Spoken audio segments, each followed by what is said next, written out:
And I think that we are live. I hope we're live. I hope that's what's happening right now. All right, welcome. Yes, as you could tell, some people are already spamming some Ezra in the chat. I put this in. Now, Twitch was being funky to me. It was telling me I required some sort of white background.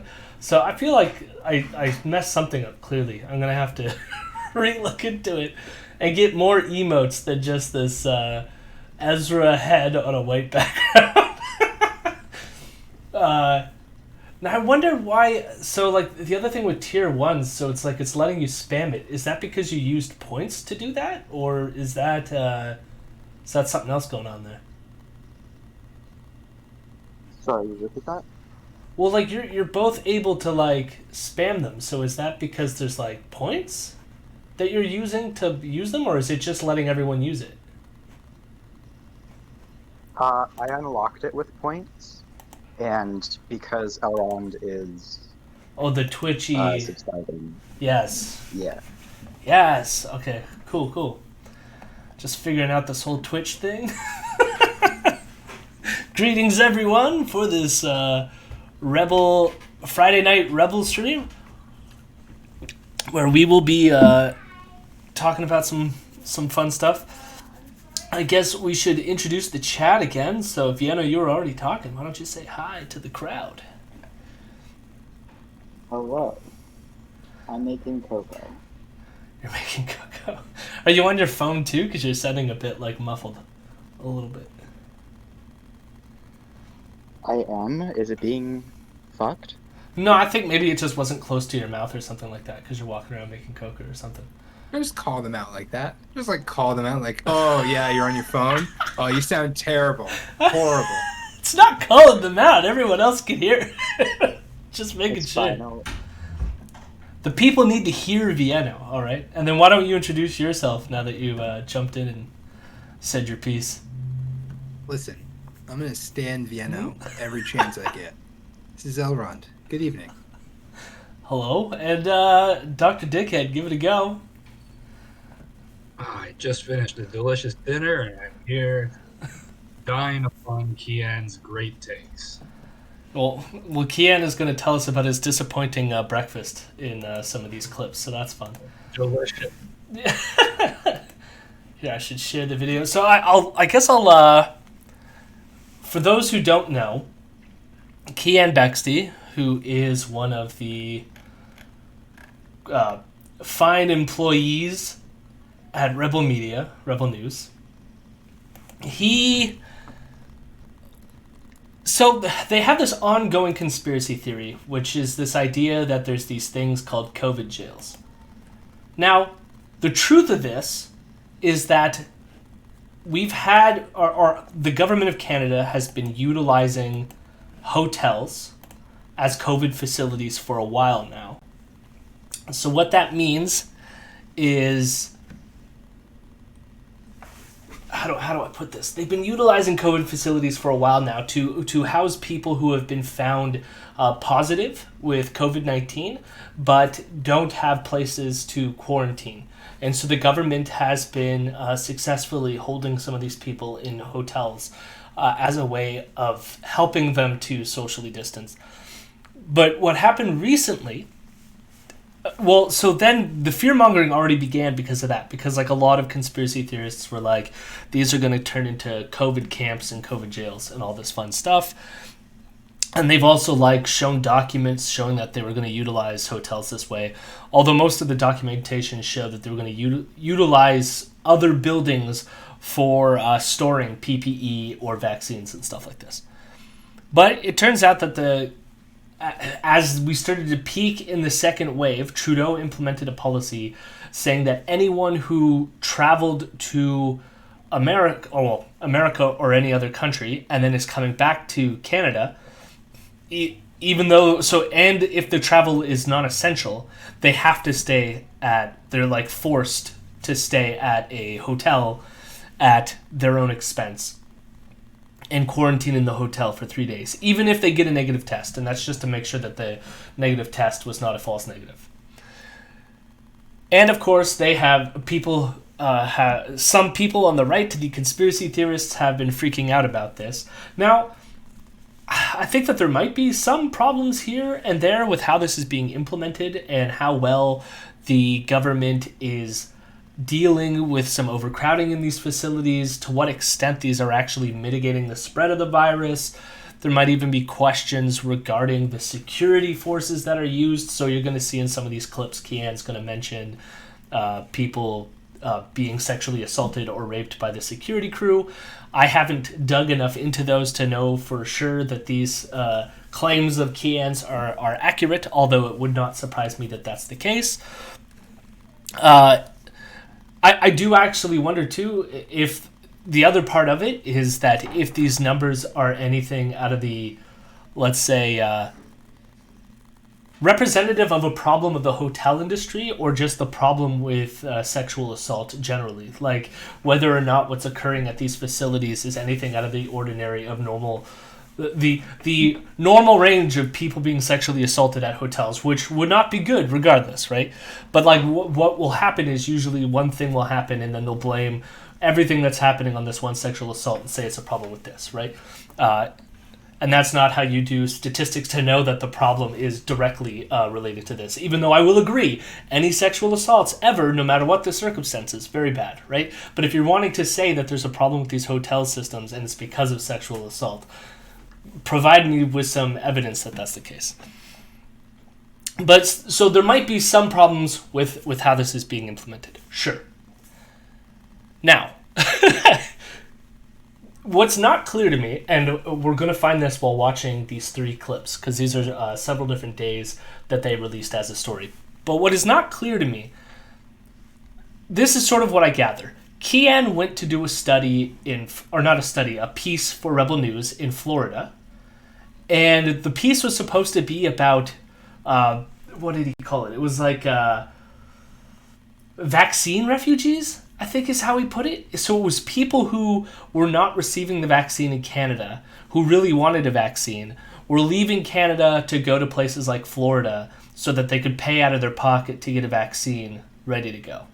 This is what he pitched as the story that he was going to report on, and so flew from Calgary to Florida to report this story. Okay?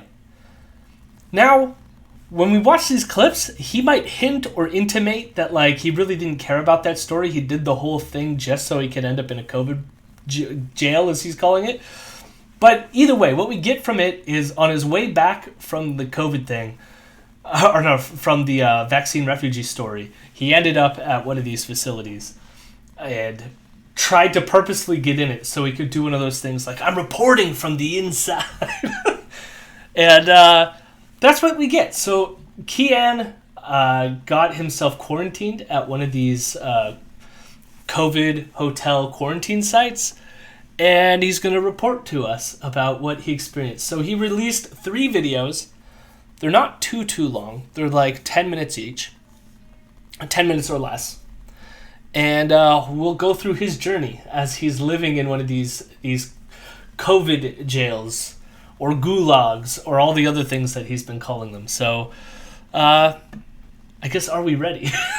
Are we ready to experience the Keean journey, I guess? Woo! And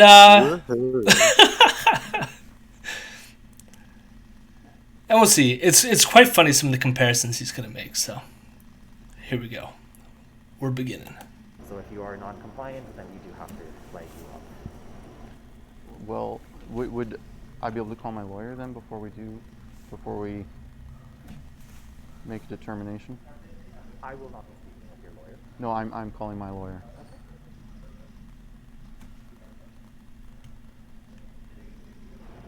You know what?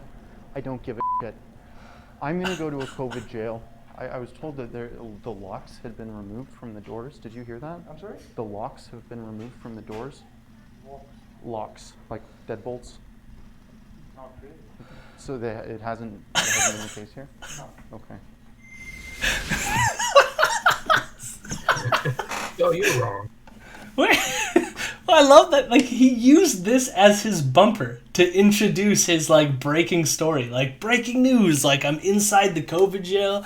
And you can see, like, he's telling some dude at the airport that, like, he's not he's gonna call his lawyer, and the guy's like, whatever. And then we get him walking out being like, fuck it, we're going to a COVID jail. So he looks all like... Now again, we're gonna hear him constantly going back and forth, where it's like, if this was an accurate portrayal of his state of mind, it makes it seem like he's like in the moment going, you know what? I wasn't gonna do this, but fuck it, we're going to the COVID jail. I'm going undercover. But it's like, he'll say other things later on in these clips that make it assume that he wanted to do this all along. So that kind of like heightened emotion thing looks kind of stupid. And then lastly, that stupid thing about the locks. Why would you include in your bumper clip video footage of you getting told that the thing that you think is happening is not actually happening? Which, like, in a way, perfectly is a perfect bumper for what we're going to experience. Because of course, what Keean thinks is going on is not actually what is going on. So I'm standing in the Calgary airport and there's absolutely nobody. I told them that I don't want to take an invasive test because I know I have a right to a non-invasive test. And public health, Justin Trudeau's lackeys, they just left. They fled when I called my lawyer. They just disappeared. Watch this. So this is who you would ask the questions to. Great. Hello. Hi. So before we get to the questions, I do want to acknowledge. I mean, he's talking about how like vacant the airport is right now, and yeah, for good reason. Because like maybe not a lot of people are wanting to travel during a global pandemic, you know. And of course, you're going to be a confrontational asshole to these people and come into more contacts than you really need to. And I wonder if he's even wearing a mask at this point. Also, like, sorry, go on. it's a Canadian airport. Where do you think people are most likely traveling to? Probably places that are doing worse than us or aren't allowing travelers from Canada. Like, Yeah. majority is probably to the US, and everybody's probably looking at the US being like, Which it was. I mean, like, this is a flight back from Florida. So I also want to say to anyone watching, just to like, my internet has been doing weird stuff. So if it's not coming through smoothly, please let me know in the chat and we will try to correct for that. I don't even know if there's anyone watching right now, but they will watch the preview. But yeah, so let me know in the chat if there's any like weird syncing issues or something, or it's buffering, or it's doing weird stuff. We'll see. I'll try to fix something up. Hey. Great. Just the people I wanted to talk to. I've been told that I have to get a test. Yep. And I understand the Quarantine Act says that I can refuse a foreign object being put in my body. It's section 14.1 of the Quarantine Act, screening technology. It says any qualified person authorized by the minister may, to determine whether a traveler has a communicable disease or symptoms of one, use any screening technology authorized by the minister that does not involve the entry into the traveler's body of any instrument or other foreign body.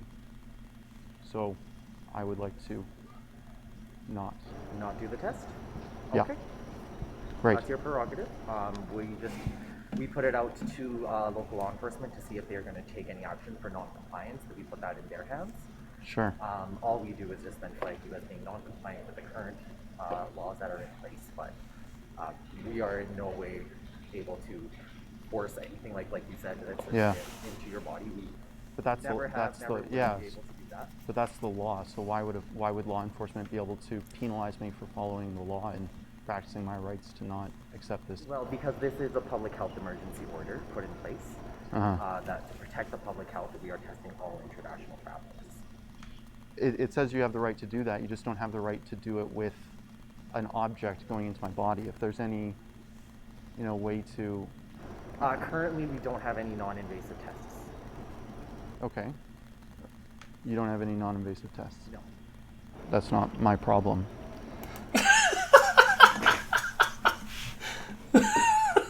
So I mean, the invasiveness of the test. So this is the standard PCR test, right? Which is the huge thing that goes up your nose, scrapes the mucus, and comes down. And I guess what the Quarantine Act shows is that it says any qualified person authorized by the minister may, to determine whether a traveler has a communicable disease or symptoms of one, use any screening technology authorized by the minister that does not involve the entry into the traveler's body of any instrument or other foreign body, right? So it's saying that they can't like force something invasive on you. That doesn't mean that like, right? Because here's the other option. You can refuse this test, but then as this person said, then the law enforcement, like you will receive a fine. So it's like they can't force you to like stick something inside of you. That's against the Quarantine Act. But if you don't comply with their testing regulations, you will be fined. That's sort of like what's happening here, right? So you could be like, oh, but then they're like coercing me to do it because there's like a fine, right? But we do the same thing with vaccine compliance, right? They can't force you to get a vaccine, but they can say if you don't get vaccinated, you can't send your, or if your child doesn't get vaccinated, they can't go to school, right? We have many of those policies in place in our country. That thing is done all the time. But Keean is making it sound like... like, well, why will I be fined if it says that you can't do it? Because it's a public health. It's exactly like 1984. Everything is literally 1984. Have any non-invasive tests? No. That's not my problem. So there is another test, and they said that they don't have it. And then Keean's like, well, that's not my problem.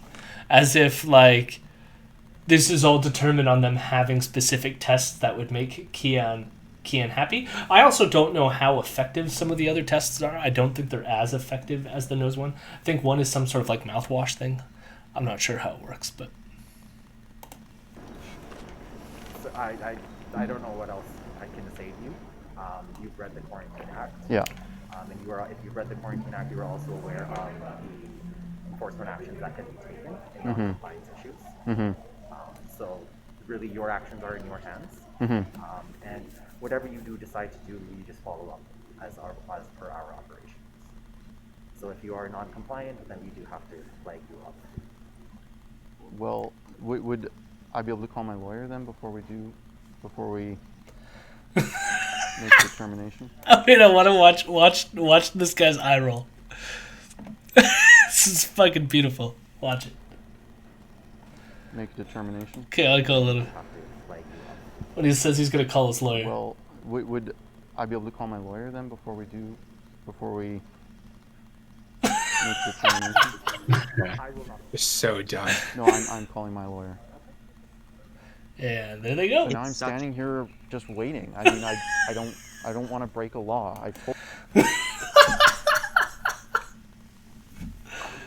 hate him so much. They're so stupid. Like, why would this guy like? So the guy's like, well, okay. So you've announced that you're non-compliant. So now you're free to go. But we've marked you down as non-compliant, and so you're now the possible subject of enforcement action, which would be a fine for not taking the test. Right? Seems pretty straightforward to me.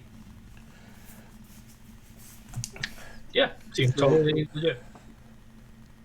Seeing the customer service worker just dissociate from that conversation and just kind of like that is such a relatable look. Oh my god. Yeah. Yeah. Well, because at some point, I mean, they've probably experienced this several times, because the people who are flying out of the country right now are probably the people like Keean who are going to fight them on these things. And so it's like, I don't have to fight you. I just want to know whether you're compliant or non-compliant so I can check it off of my list. And then if you are compliant, I can provide you with the test. That's the only reason I'm here, So it's like, I don't care about your sob story. I don't love the fact that you're filming me right now. Get the fuck out of here. And so now he's going to pretend like, oh, they've left me without any information. And it's like, you read the act. You have the information. Told them this time and time again. I don't want to break any laws. I want to go to the quarantine hotel. I just don't want to take a test that goes in my body. Justin Trudeau doesn't get to determine what goes in Keean Bexte's body. He doesn't get to determine what goes in your body.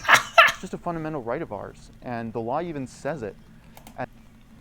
So I do want to say there, do you notice his language? He says, I want to go to a quarantine hotel. So he wants to go there.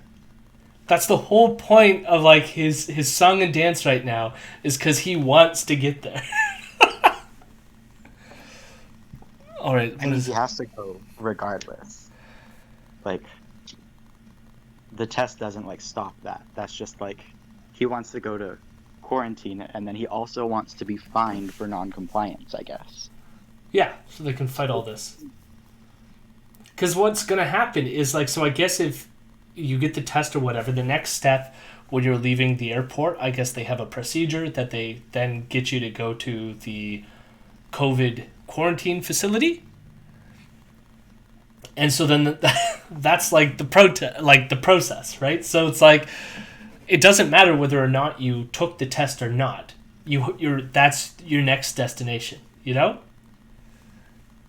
And it does say here, if a traveler refuses to be screened with the screening technology and the person using it is not a screening officer or quarantine officer, the person shall immediately inform a screening officer or quarantine officer of the refusal. My guess is there will be more to that, indicating that. And then because you refused, you then have to pay the fines or whatever. And then there's also fines, because I don't even think they can force you to go to the quarantine site. I think that they could fine you, and the fines are usually more than the cost of you paying for the hotel that you're forced to pay for to stay at, to quarantine yourself. The law even says it, and they just are not prepared for any sort of alternative test. I've been told that in Toronto there's a gargle test that I could take. It's not here. It's not here. Why? That seems like, yeah, nobody objected. I just, the public health just left, right? Like they just disappeared. I would like to talk to someone who can tell me what my rights are. And it doesn't seem like the nurse, you're a nurse, right? So that's not your job. What are my rights? Yeah. The point of this was for me. Progressive American, we are watching Keean Bexte here, who is trying to get himself into a quarantine hotel in Canada. And he just went to Florida to do something, and now he's returning back to Canada, and he's denying the test, basically. Need to go to a quarantine hotel. Frankly, that's why I went to Florida. I went to Florida so that I could come back and see the conditions that Canadians are being forced to live in. They're being sexually assaulted in these prison camps that Justin Trudeau has set up. We've been looking into them for a long time. We've been reporting on them, and Justin Trudeau's CBC has been telling us that it's a conspiracy, that they don't exist. We know they exist, and I want to go to one. I want to see what's inside of it. I want to see the conditions people are living in. I want to see what Justin Trudeau's doing to Canadians, their rights that are being violated, I'm assuming, the just atrocious food that they're eating. I want to see if there's locks on the doors. You know what? I don't give a shit. I'm going to go to a COVID jail.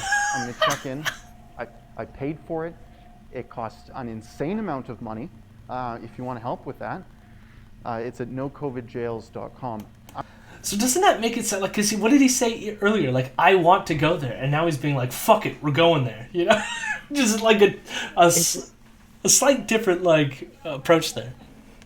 It's just horrible editing, because that part is obviously, like was supposed to be filmed as an intro, I think, and also was the intro. Yeah. And now is being played again. more than halfway through the video. Well, part of that, they do that for everything. And usually I don't include it because it's just a waste of time. I wanted to include it to be like, even his bumper is like really stupid. But usually what they do is they do take several clips throughout and then shove it at the beginning right before like the Rebel logo appears. And that's their bumper to like the segment. And they do that for all their videos, which is like weird to me as like an editing trick. Like I guess it's supposed to like, usually it's done to tell people what's to come. But I find it just like spoils the ending most of the time, and it's like, why would I? If I was someone who like liked watching this for the thrill of watching it, it's like if you spoil the ending for me, what's the fun? I don't know what's coming next, you know. But I know what's coming next every time with them because they play it all at the beginning. But anyways, he's going to he wants to find out what the food is like, what harsh conditions they're living in, whether or not the doors have locks. I'm going to go there and see what's happening. I'm going to go check in. I'm going to document the whole thing. And what are they going to say? No, don't come to the hotel. I paid for it. I'm going. He paid for it. He's already airport. gone. We're going to see what's going to happen. Oh, Jesus Christ. Yeah, so he's going to the COVID jail. Well, that would be amazing if... theme song for the COVID jail. Blowing on a harmonica as he's entering, like he's a drifter. I was very confused for a moment. That would be amazing. He starts playing like some Tom Petty. 'Cause I'm He free. won't back down. No, he won't. Oh my god. I was thinking he was going to be running down a dream, honestly. That would have been hardcore. So, he said he paid in advance for this hotel. So again, it's 3 nights. He had to pay for it. This is where things get sort of weird to me. And I want to flag it right now so that when we watch it, I want you to like look out for the same things and tell me what you think. Because there's parts of me that think that this isn't actually a COVID quarantine hotel. I can't prove that. But there's things that are just like, he had to pay for it in advance and stuff like this. Like, something just feels weird to me. And you never see him, like, actually escorted to this place. So, like, it feels like he just stayed at a hotel for 3 days. But you let me you let me know what you think.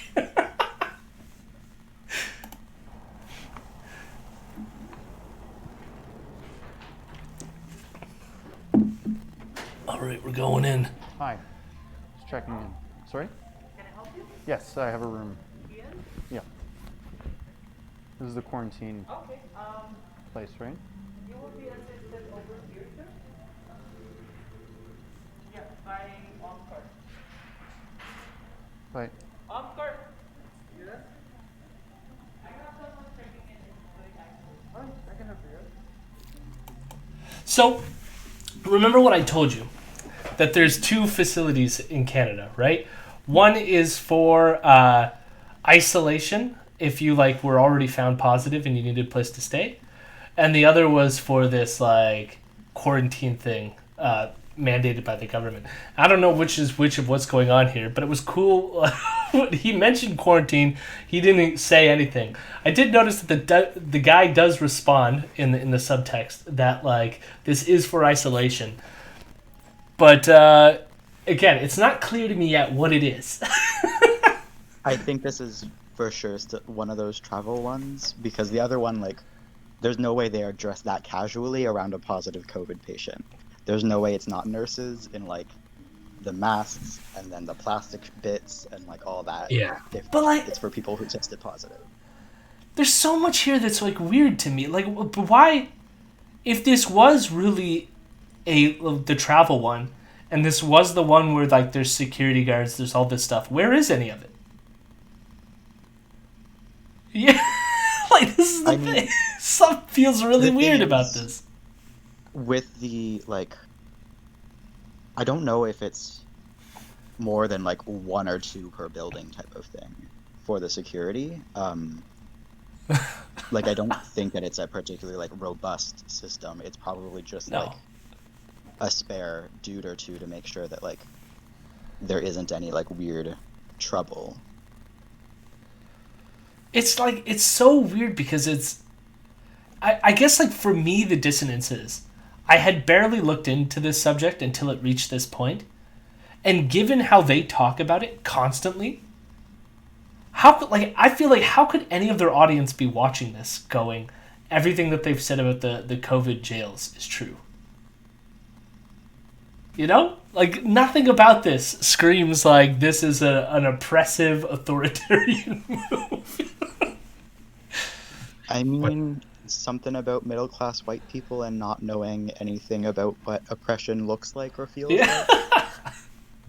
Didn't you see how they grabbed him the moment he walked through the door and thrust him into this chair under watch? Which is exactly what's happening in this moment, if you're deluded. He had to fill out a form! He's filling out a form right now!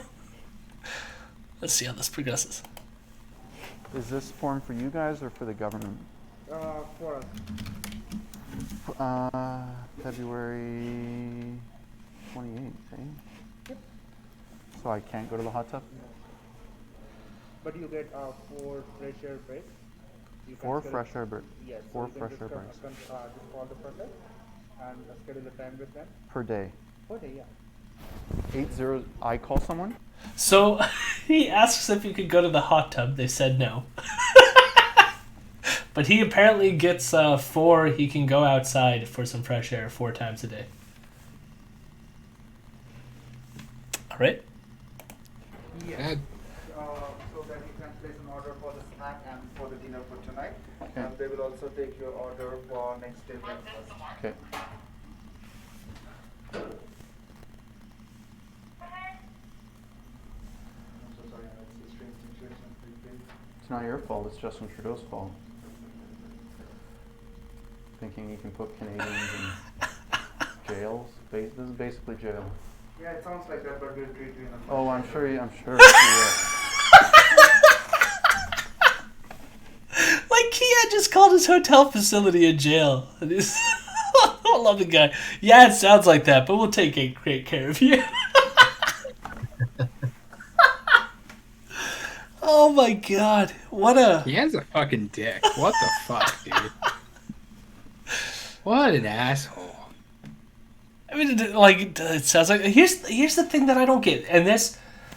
I would have to say that, like, maybe part of this is the problem with the Trudeau implementation of this. Because it's like, if this is one of these travel hotels, why is the hotel staffer going up with him in an elevator? In a confined space where, like, so they're both wearing masks. Why would they expose themselves at this level? They're in on it. It just seems like whatever decision came down from Justin Trudeau and all the people running these things, it does not seem like... I've heard stories about like overcrowding and other stuff through like actual news sources. Like, this just doesn't sound like a good idea in the end. Like I can imagine it being done appropriately. I just don't think it is being done appropriately. Oh, I'm sure he will. But I should be allowed to go home, see my partner, and Cry me a river. I was told that the locks had been removed from the doors. Did you hear that? I'm sorry? The locks have been removed from the doors. Locks, like deadbolts. Not really. So that hasn't been the case here. No. Okay. So, we've all stayed at hotels, I imagine. I've stayed at a hotel. This is a common occurrence.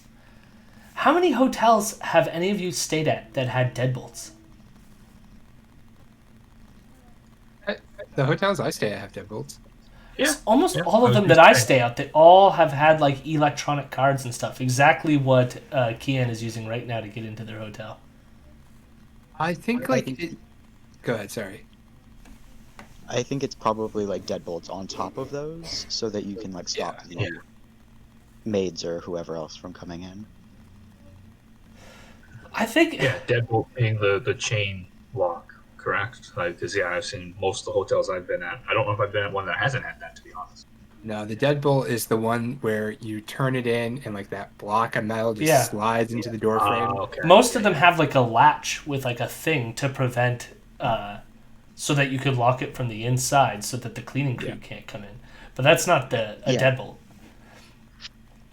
But either way, I mean, Like it depends again on like what hotel you're going to. Like I've been to hotels where it's a deadbolt, but it's electronic, right? right? So you slide your key card in, and that the door is deadbolted from that, and then you can relock it from the inside. So I don't know if Keean will show us his electronic lock. Maybe in a second we'll see. When you enter, one has to go inside this lock here Okay. and it stays here for the light. Sure. Okay. Awesome. Thank you. The risks of me being in this hotel are greater, with me being here than if I just went home. These hotels should be closed down, and actually the conservative opposition has called for a suspension of this program. I don't know why they didn't just call for an abolition of the whole thing, because this is a joke. This is dangerous for women who are traveling, who are being sexually assaulted in their hotel rooms. It's dangerous for everyone. I have my own issue now. My bags were lost, and in it was my prescription medication, my toothbrush, and all of the rest of my clothes. Now, some people are going to say, why weren't you traveling with that in your carry-on? Well, it's because I have other equipment and I have a job to do. Right when I hit the ground, I needed to be ready and traveling light, so that's why it was in my luggage, and it was lost. And I think other people could be in this situation too. Now, in my case, this medication prevents me from developing cancer.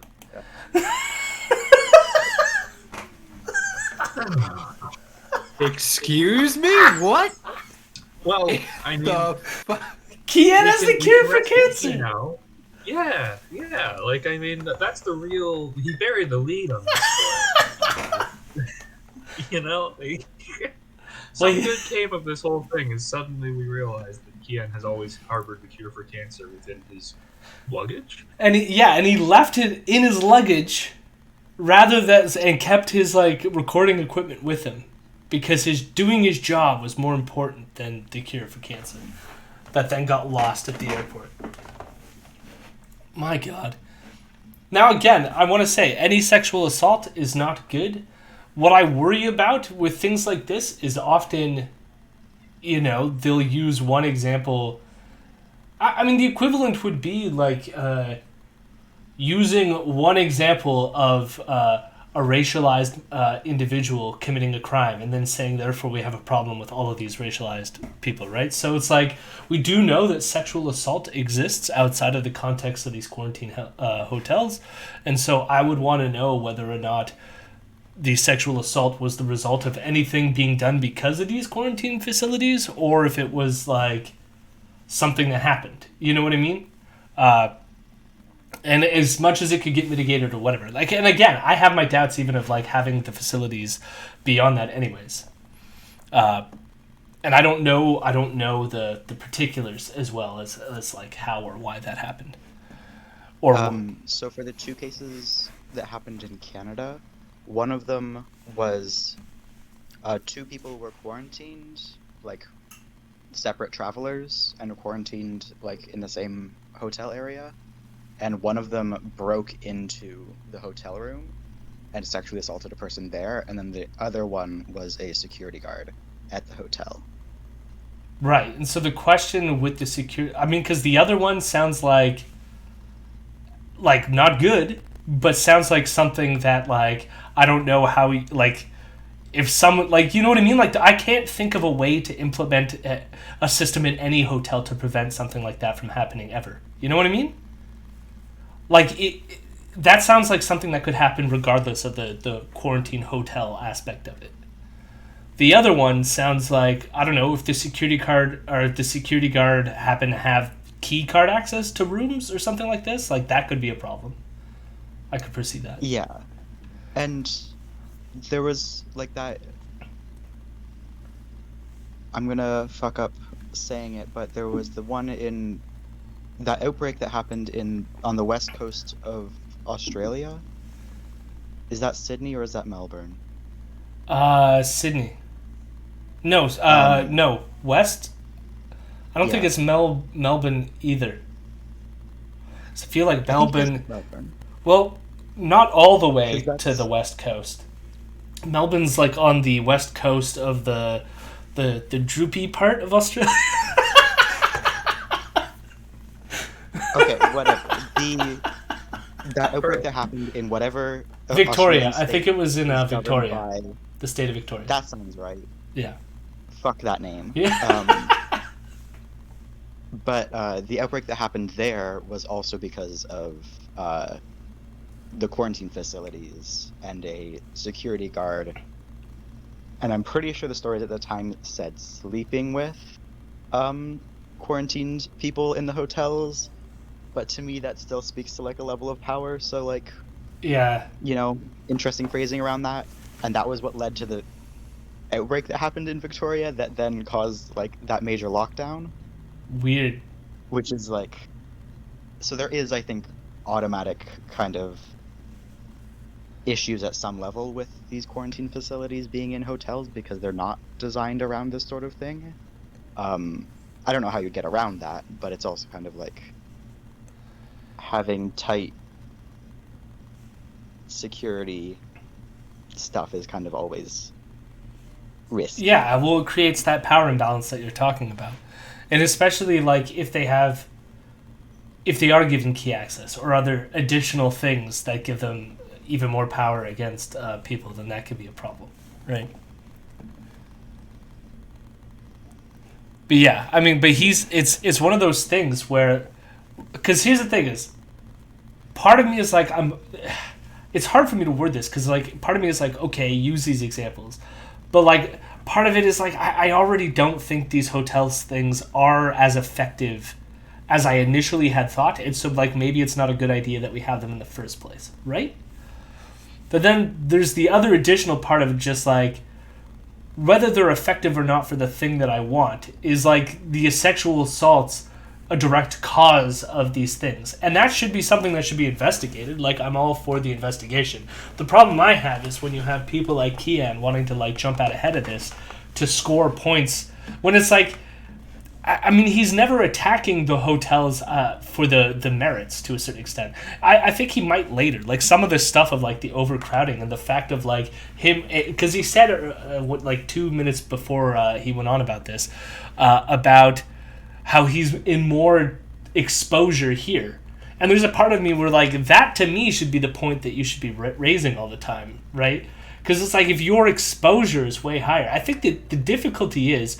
And I can see it from the perspective of the government, is that if you're an individual who left the country anyways, like that you left the country, and so we already have a lack of trust in you because you shouldn't have left in the first place. Now, am I supposed to trust you that you'll just stay inside your house when you could potentially have the virus, when you went to a more, let's say, a state where there exists a higher population of people who are infected with this? So it's like I get the dynamic at play here, right? But at the same time, it's like throwing them all into this hotel thing. The fact that the staffer had to like wasn't distant and went up with him. It's just it's creating more exposure. Yeah, you could say it, Jody. They went to America. Yes, progressive Americans. Sorry, Vienna. I kind of wonder, like, about the elevator situation, because the thing is, like, it's fucking Keean.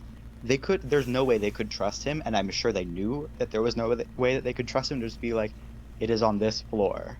Yeah. You can go, because he would have fucking, like, wandered around the whole time and just, like, stuck his nose and, like, knocked on other people's doors and, like, been a real dickhead about it. Like, interesting. Yeah, so you're saying that it's not necessarily that they would do that with everyone. They're just doing it because it's this dude. It's a possibility. Or, like, there could have, like, there might be 2 elevators situation, or, like, taking the stairs, but I can just, like, really see Keean being a dickhead and being like, I can't take the stairs, I don't have my cancer medication. Yeah. And, like, again, just being himself about it. Or maybe... And just, like, making things as difficult as possible, so I don't know. Or maybe the staff has been vaccinated. I don't know. Maybe there's other things happening here. Anti-cancer Sir, this is medication. Canada. So Yeah. keep in mind. Not cancer meds. Anti-cancer. Right, cancer prevention. I've like when I first read that cancer, because he initially tweeted it out, and then in here cancer prevention. So it's like I don't have cancer, which then it's like it's not a medication. Then it's like a supplement. So you're like, it's like taking vitamins. That's not medication. Usually you have medication because you have a condition, unless the only other thing I can think of is maybe he's had cancer in the past, or there's like a likelihood that he would develop cancer if like a certain cancer runs in his family, and so then he's taking something to prevent that or something. But like I don't know, it just sounds a little funky to me.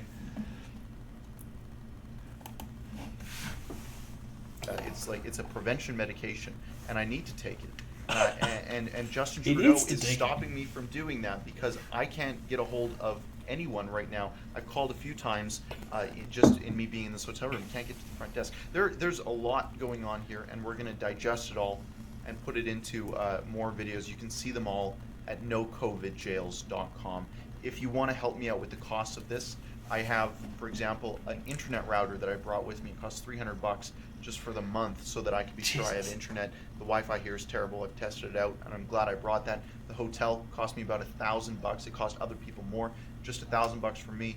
If you can help me out with those costs, because of course we're here not to enjoy the gulag. We're here to get the inside scoop of what's going on. So that It's we a can show gulag now. travelers who are coming to Canada, or even just Canadians who are interested in knowing what is going on in their own country, what is happening.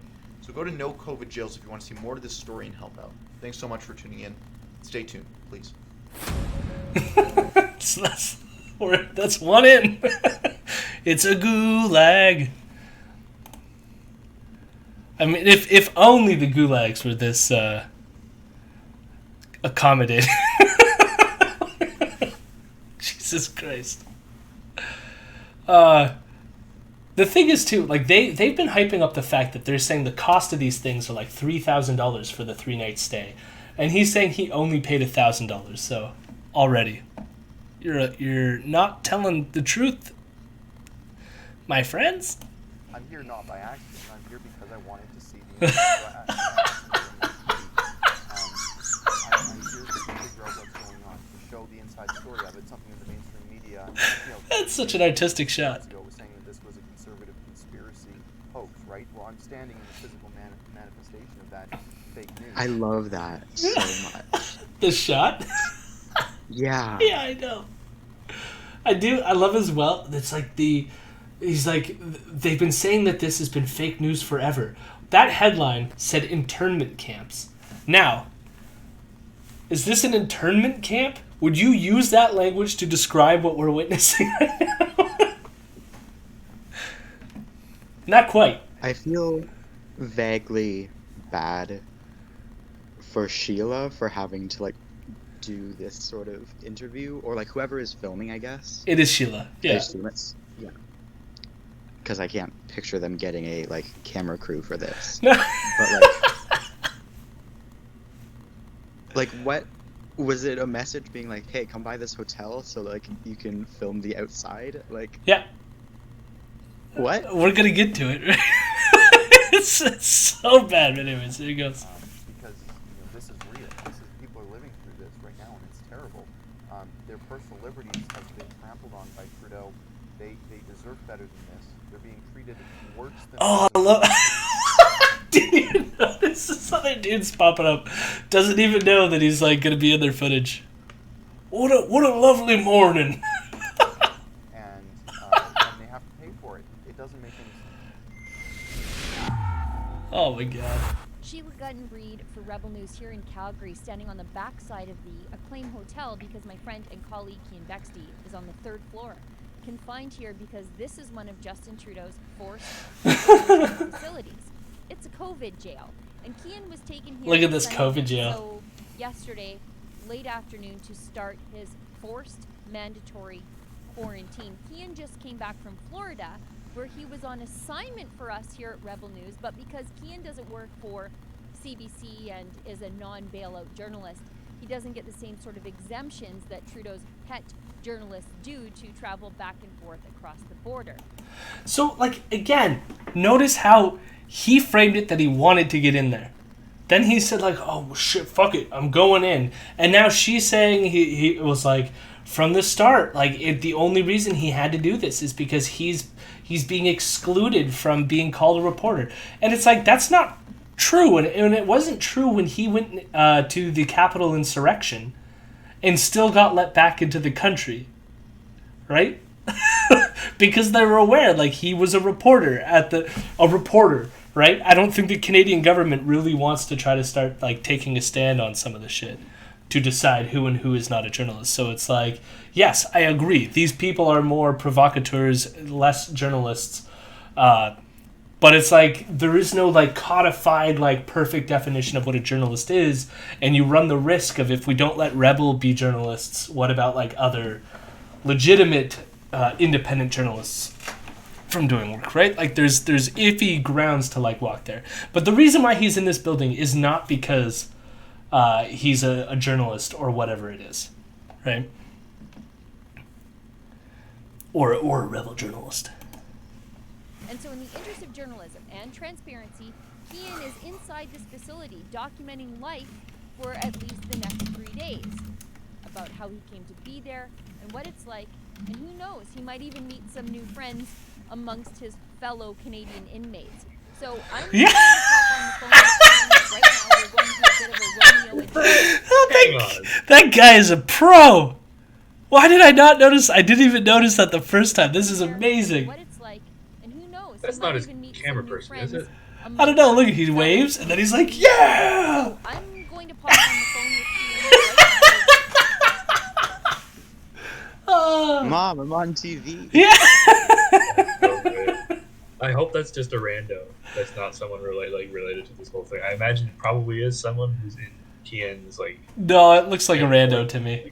I think Justin Trudeau must have quarantined Santa. Yeah.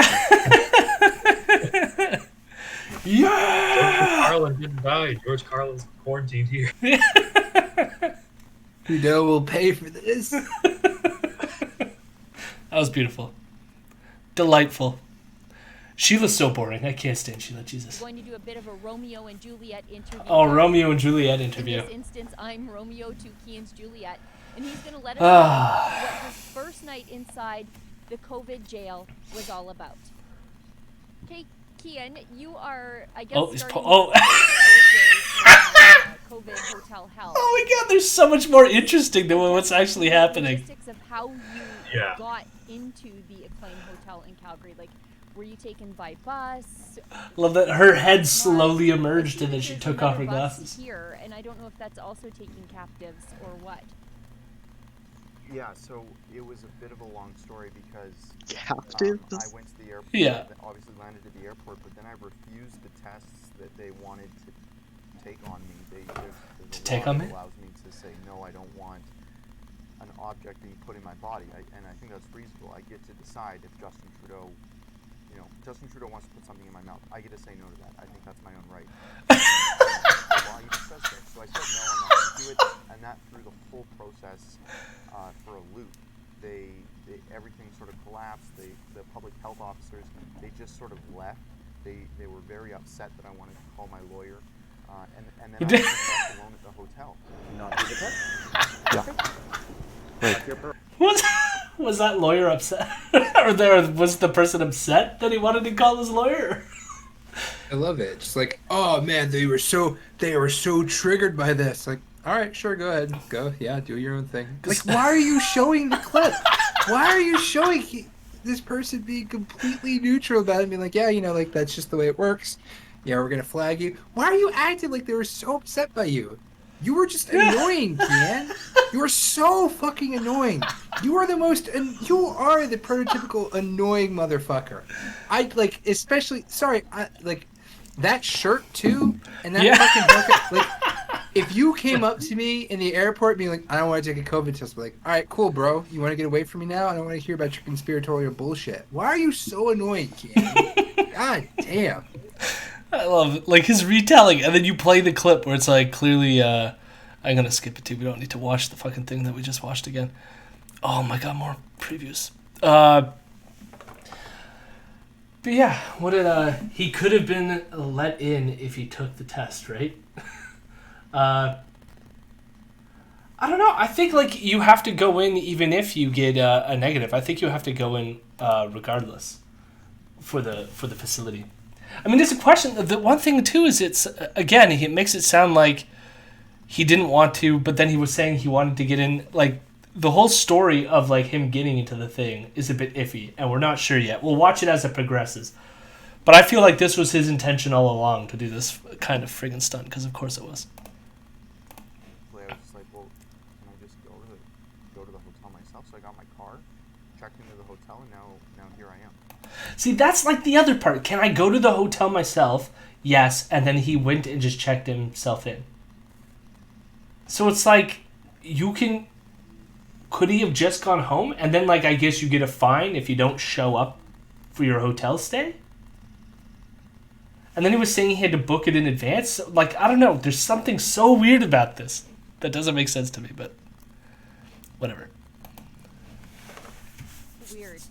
Now, Weird. Yes, indeed, Sheila. Weird. Not as terrible as some of the other hotels that we've seen, particularly in Montreal. This seems like it's a nice hotel, but there are other guests at the hotel, right? Like, it's not a complete quarantine facility. Yeah, there's people, there's regular guests, they call them here. The hot tub is open. I actually asked the guy who checked me in, hey, could I use the hot tub? Thinking that it would just be closed down, but no, there's other people here. So I can't. So, like, why would that be the case? That part seems so weird to me. Because I've seen footage on other, like, news reports that, like, these places are not, like, both hosting, like, regular guests and, like, other people. And they actually have, like, medical staff there. There's no medical staff here. Like, there's just something so weird about this. Yeah, it could be an Alberta thing. Maybe most of the footage I saw, I think, was either from the Maritimes or I think it was also in, like, Ontario. But the few hours between him gloating about not taking the test and then getting quarantined is quite beautiful. Yeah, Jesus. Can't go to the hot tub? Go to the hot tub. For fresh air breaks. For fresh air breaks. Yes. For fresh air breaks. Just call the permit and schedule the time with them. Per day. Per day, yeah. They're Justin Trudeau's acting like we're these really risky people, right? That we have something akin to Ebola, and we need to be treated basically like prisoners to protect the Canadian society. That's obviously a lie, because the way they're treating me here is like I'm just sort of a regular hotel guest, but with conditions. You have to eat really crappy food, and you're not allowed to leave. So he says, I have something akin to... He's treating us as if we have something akin to Ebola. How many people has Ebola killed in the past year compared to coronavirus, which has killed 2 million people worldwide, 500,000 of which were from the United States, where you just visited, Keean.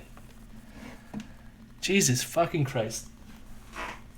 Yeah, it's just slightly worse than Ebola. It's not Ebola though. Well, like It's not Ebola. That's the old. It's not like the old Ebola.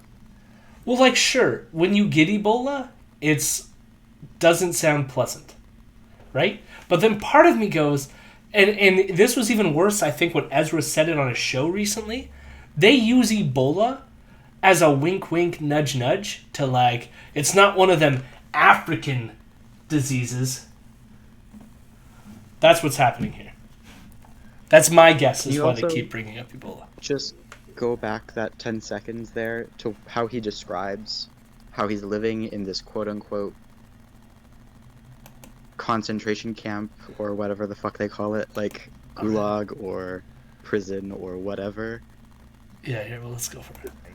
Because, the way they're treating me here is like I'm, just sort of a regular hotel guest, but with conditions. You have to eat really crappy food, and you're not allowed to leave. That's why it's like prison.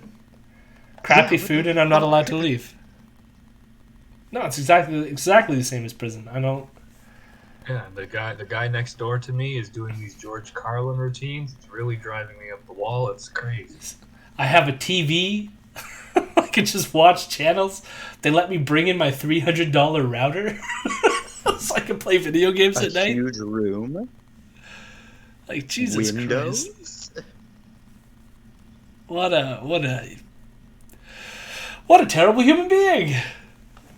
And if I you wish- want to leave, Oh, sorry. I wish they put him to work, like, Oh, building yeah. railroads or something. Yes. They make him watch like educational videos. Re-education hotel. Jesus. be escorted. You might have seen that guy he was walking his dog. We're given 4 fresh air breaks a day. It would have been safer for me to go back to my own home. I wouldn't have seen anyone. I wouldn't have been close to someone taking my test. I was close to like 6 people when they were taking my tests. It's just videos of Canadian Heritage Minutes. And I was refusing.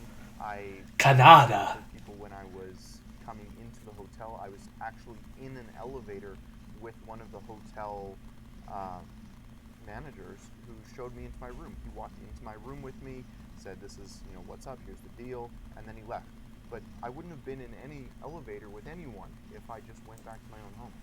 Now, is there signage inside that indicates that this is a COVID facility?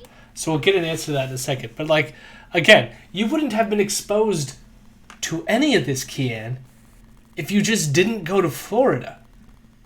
Or if you didn't refuse the frick test or all the other stupid shit that you did to purposely get into one of these institutions. I love the Canadian Heritage Minutes. What's the one where they poke the lady's brain? I smell burnt toast. All of those are emblazoned in my brain from when I was a kid. I guess my question is, are the other guests unsuspecting? Because looking at you as we do this interview,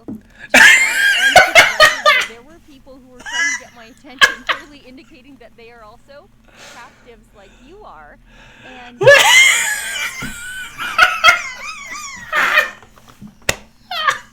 they're indicating that they're captives. I'm just gonna say it because I know that everyone else in this chat is thinking it. Who gives a fuck about Keean? Free this man. Yeah, Jesus, I love. What is it? He's gonna make a gesture like. my attention, clearly indicating that. Free George Carlin. Free George Carlin, yeah. Oh my god. Physical comedy. This is a sign. He's like, I'm a captive. I need to be set free. Oh my god. I can't like Sheila's laughter. Like part of me thinks that she knows that she's like what she's saying is just talking out of her ass. Like she can't be serious about the shit that she's saying. So, captives like you are, and Captives I guess like you are. Entire Like when you're talking about someone being a captive, you're not like, ha ha! Those people over there, they're so silly. They're captive like you are. Like, you don't say that about someone who's actually captive in something, That's not like the general attitude or sentiment you bring to someone who's captive. I'm like, you've been in prison for weeks! Like, that's not usually the general sentiment, Third floor might be the quarantine floor? I'm not sure, but is there signage inside that says? Well, there's no signage on the floor. The only thing that would indicate that it's a quarantine hotel is that the entire floor is lined with these Rubbermaid containers. So isn't that weird? There's no signage anywhere.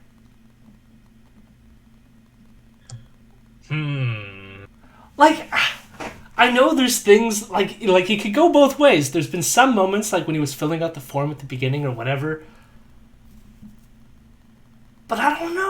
I mean, like, I can imagine a scenario where they would like lay these buckets out there for normal reasons during this pandemic, you know, so that they're not like in the room like manhandling things, and like this will lower exposure rate for some of the staff. So I don't know. Something just feels fishy about this whole situation.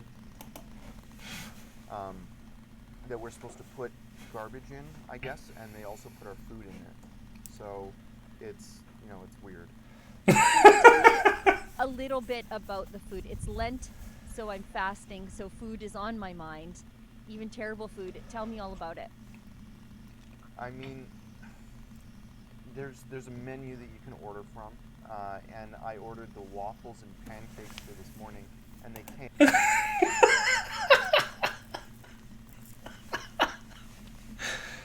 Oh. He's complaining. There are a lot of reasons that these COVID jails are wrong.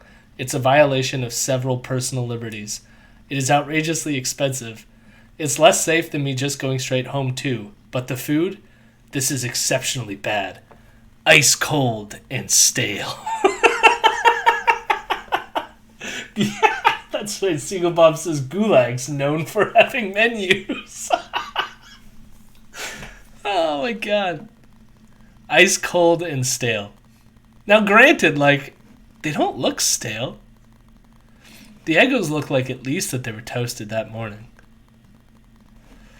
But here's the thing, is like we can't test these claims, Keean. You just showed us a picture of some perfectly good looking Eggos. Pour some syrup on those and you're good to go. Maybe there's a microwave in your room, just heat it up a bit. And it was Eggo waffles and crepes. And that sounds, I mean, the crepes sound fancy, but they're not. They were ice cold along with the Eggo waffles. It was the most disappointing thing I could possibly wake up. There's that moment when you wake up and you realize that, you know, something terrible is happening. You realize the conditions you're living in, or whatever it is. I woke up and I was like, I'm in this quarantine hotel still. And then I get a knock on the door, and it's the ice cold waffles, courtesy of Justin Trudeau. Actually, oh my god! Oh my god! I'm in a COVID gulag, and I woke up and realized my oppression, and then all I got was some stale crepes. My god, Justin Trudeau, what have you done to me? What have you done to me? I love, like, I had to pay for this shit, right? he had to. Oh, he swore. He's so mad.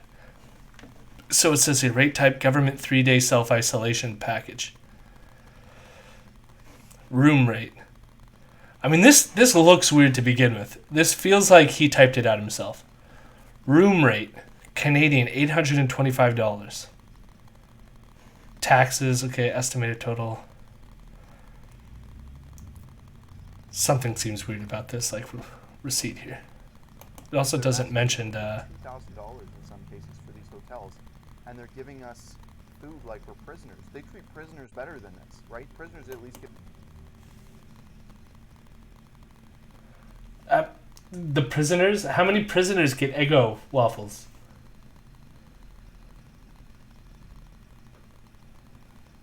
These people. I genuinely don't know the answer to that question. I wondered if there was a menu or not. He really made it seem like he was just given this food. No, he chose this option. I hope they are spitting in his food. Jesus Christ. Get their garbage food for free. Yeah. And as I was driving The around only difference is hotel he had to pay for it. Prisoners get theirs for are free. attached Yeah, because prisoners. to a pretty decent Free looking food. Italian restaurant. And the Italian restaurant is open, but you can't order directly from that. Like, say you wanted lasagna, you can't just call and say, like, I need some garlic toast and lasagna. That's a no-go, right? Oh no, we're not allowed to expose other people in the world to the viruses in our hotel. Oh no! I absolutely not. So if you want to get off the third floor, is that possible? Job! I want one of my designated free times throughout the day, fresh air breaks, then I would be escorted by, a security guard, and hopefully they don't sexually assault me. Oh my god. So you get Like, there's a level there too of like, it would be one thing highlighting that a problem exists here with sexual assault, but the way that, like, even him saying that, well, I hope the guards don't sexually assault me, like it becomes trivialized, you know? It's like, just like make the point, like stop being like a whiny person about it. Like, I don't know, it's just fucking gross coming out of his mouth. 3 times a day, like a prisoner, like you get time in the yard. Yeah, that's exactly it. Time in the yard, and I can see right along the perimeter of this hotel, there's barbed wire fence. They don't, they're working on orders. They sounded very nice. Oh my God. It's an actual hotel that is hoping that they get business in the future, so they're trying to protect their own reputation. But Justin Trudeau has laid out certain rules that they have to follow, and it appears that giving absolutely terrible food and restricting our freedoms as much as possible is pretty much rule number 1 and 2. So how do you get out of here? Like, how do we spring you from this, or how do you spring yourself? How does the clock run out on Keean Bexty stuck in COVID hell? I'm expecting a call from a public health official here either today, tomorrow. I've booked 3 nights here at this COVID jail, and hopefully the public health calls me and says I'm free to go eventually. I don't know when that will be. I don't know how that will be or what conditions need to be met for that to happen. But it feels like he can leave at any time, really, if he wanted to. Like, I don't know if it's more like the public health official needs to give some sort of like, you've been here for your 3 days, and therefore you're not going to get fined now if you leave, kind of thing, right? Also, like, the barbed wire thing is just really fucking silly, because, like, a lot of hotels are close to an airport in the city, and in an airport in a city is usually in the industrial park area of the city, and you'll have, like, barbed wire fence. Like, when I was in Mississauga, I did a lot of work near Pearson Airport, and, like, all those industrial park areas near the hotels have barbed wire fence around their, like, weird factories for making whatever they make. I did a lot of work for, like, a burrito manufacturer, so, like, the tortillas, and they would all have barbed wire fences around their building. Like, that's just, like, the way it is, and he makes it sound like they've got barbed wire fence around the Gulag Hotel where I can't leave. I'm only allowed out for 4 days. Jesus fucking Christ. London, more like boring. Oh, tell me about it. Greetings, famous horse. We do have... I should talk to you, famous horse, because... Oh, you just subscribed. Oh, you're so nice, famous horse. Thank you. I was going to ask you for a favor. I have an emote now. I have, like, a little Ezra emote.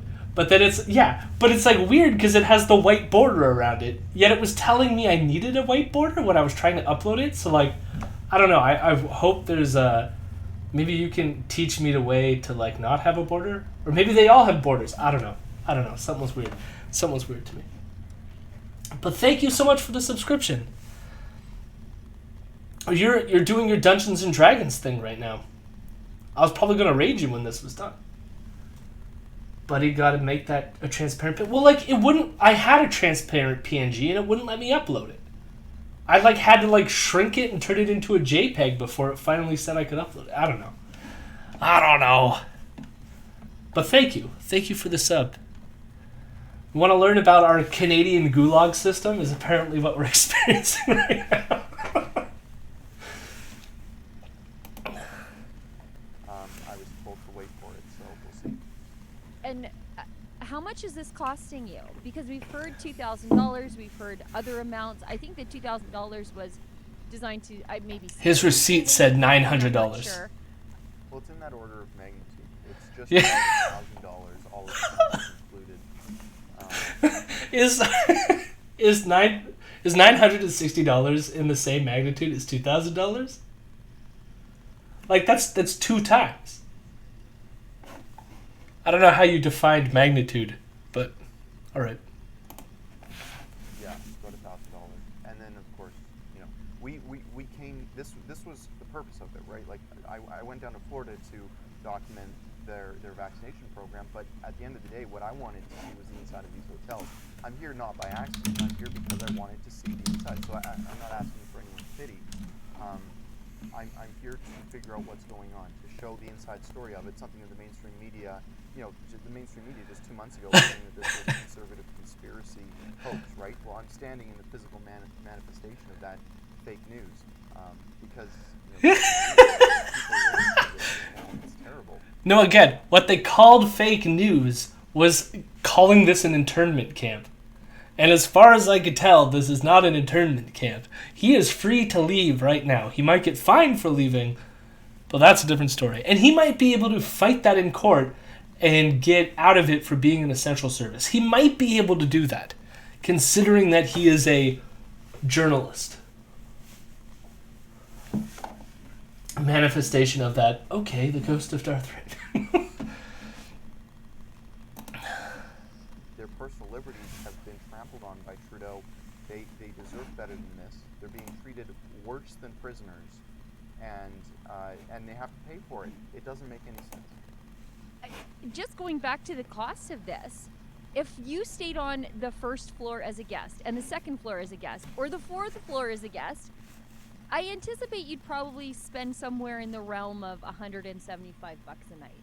That's like the going rate of a 3-star Calgary hotel, but you're on the third floor, so you're paying in excess of $300 a night.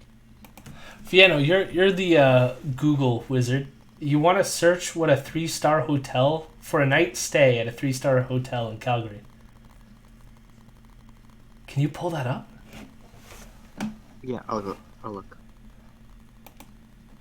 I'm curious, because what did she say? She said it was something like $107. Hotel, but you're on the third floor Well, as a guest. I anticipate you'd probably spend somewhere in the realm of $175 a night. $175. That's like the going rate of a 3-star Calgary hotel, but you're on the third floor, so you're paying in excess of $300 a night. Yeah, but they're not just. But he's not just paying for the room. He's paying for the meals. Right. So even if you did 175 times 3, I mean that'll get you close to like $600. Then there's all the other fees and shit that the hotel will throw on there. So like, yeah, like I don't know, that's close to what he's paying. TripAdvisor is saying probably closer to like 120 on average, but it's still like, yeah, with meals and also the added like health measures and so on and so forth. Like, not surprising that things are more expensive. Yeah. Yeah, it's very expensive. It's not cheap. That's outrageous. I wish all their interview formats were like I this. suppose thanks for turning yourself into a human crash test. No problem. How do people find the work that you're doing, support the work that you're doing? Because I think you are the first and only journalist that has been willing to do this to yourself. Yeah. Because right, journalists should do this. Is where sort of this whole story is unfolding, the whole process. I've been reached out to, and I'm not exaggerating when I say hundreds of people have reached out to me asking about my situation. Many of them are going to have to go through this situation themselves. So we're providing not just accountability journalism to Justin Trudeau, but public interest journalism to people who are seriously concerned about their own well-being and what the process is going to be for them personally in the future when they come back to Canada. There's so many people that are interested in this because they're concerned about the security of their person.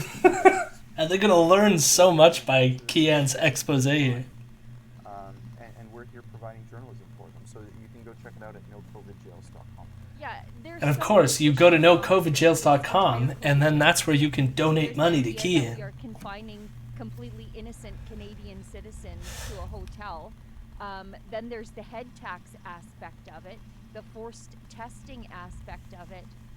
And I'm just really proud that you were brave enough to do this to yourself, because we have had reports that it is a dangerous thing. So Keean, please stay safe in there. Yeah, I will for sure. Thank you, Sheila, for coming out. If you'd like to support Keean's real... All right, that's the end of this one. So then, the thing that annoys me too is like, again, Knowledge Fight, who's does a podcast very similar to our own. They went back to Alex Jones during the Ebola crisis to see how they covered how Obama dealt with the one person who came who had Ebola and they quarantined them and all. It was a huge thing during Obama. And Rebel was not a thing back then.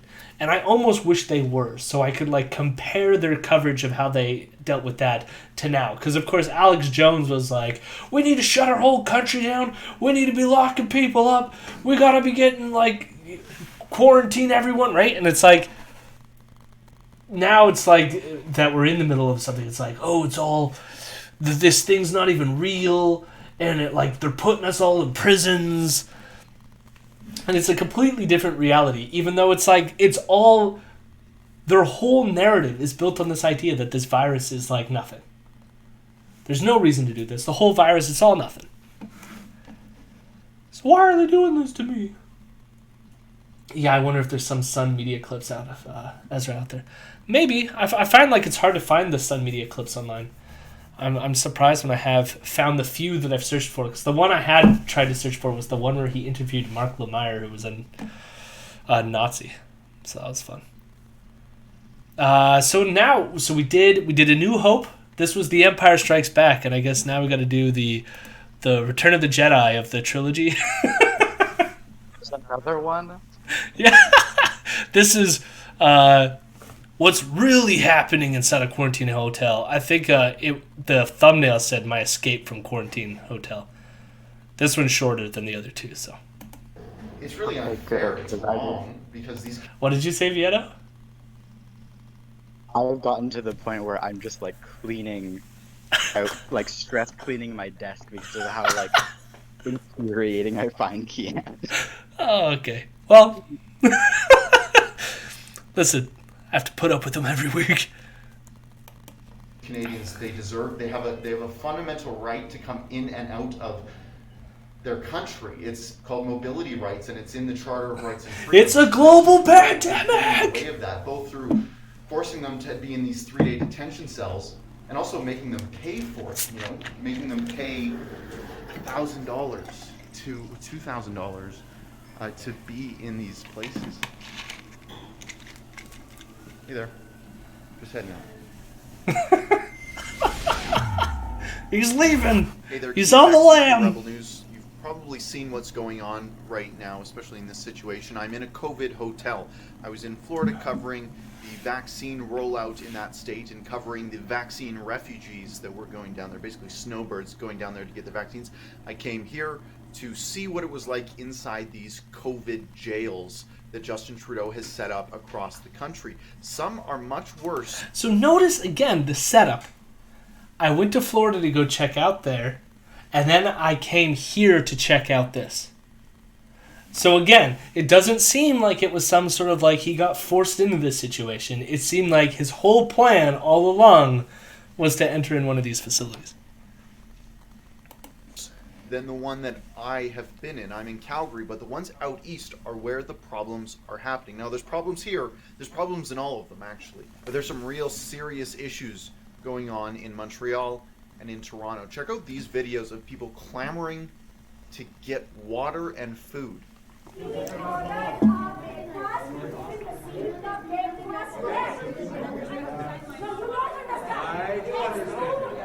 Because what we need is out-of-context videos. They're packed in there like animals, and Justin Trudeau just doesn't care. Justin Trudeau just wants to escape.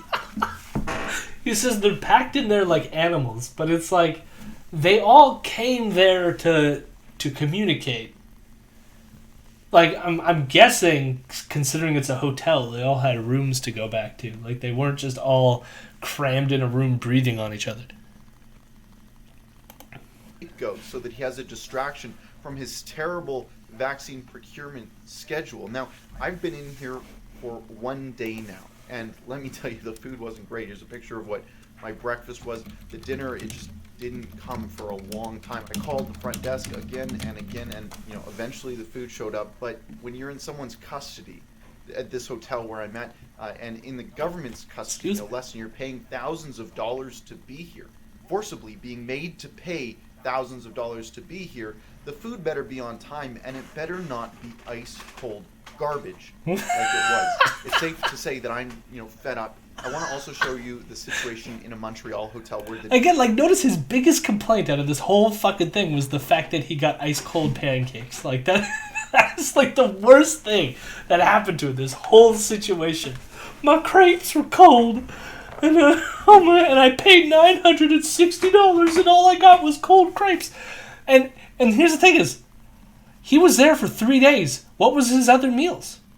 Were they good? Why didn't he document every meal? My guess is he had some good meals, and then he was just, this is too good. Can't document this. This was delicious. Why wouldn't he have showed the other meals? I don't get it. They slid that under his door, and that was all he got for the 3 days. Thank you, Progressive American. That is wonderful. Feel free to spam the chat with Ezra's face.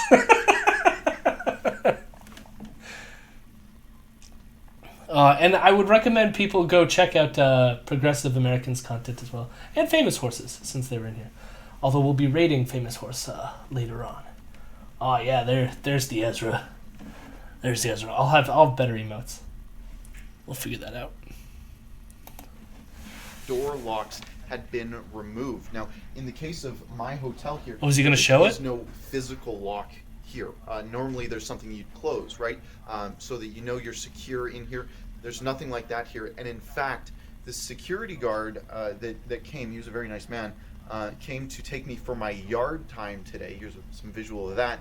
The security guard that took me out there, I told him I accidentally left my card in here. Can you let me in? And he just took out a card from his pocket and opened up my door, which is proof that anyone with a security badge, anyone who works for the hotel, could come into this room at any time. If I was a vulnerable woman, I would be much more concerned. I have a chair actually launched up against the door frame here, because you put a chair against the door. Here's the thing too: is if that really happened, you would think that would be the one thing that he would get documentary footage of, that the security guard had access to his hotel room. I would have guessed that Keean, Mr. I'm filming everything and have to do this, that I would get that footage if I needed to.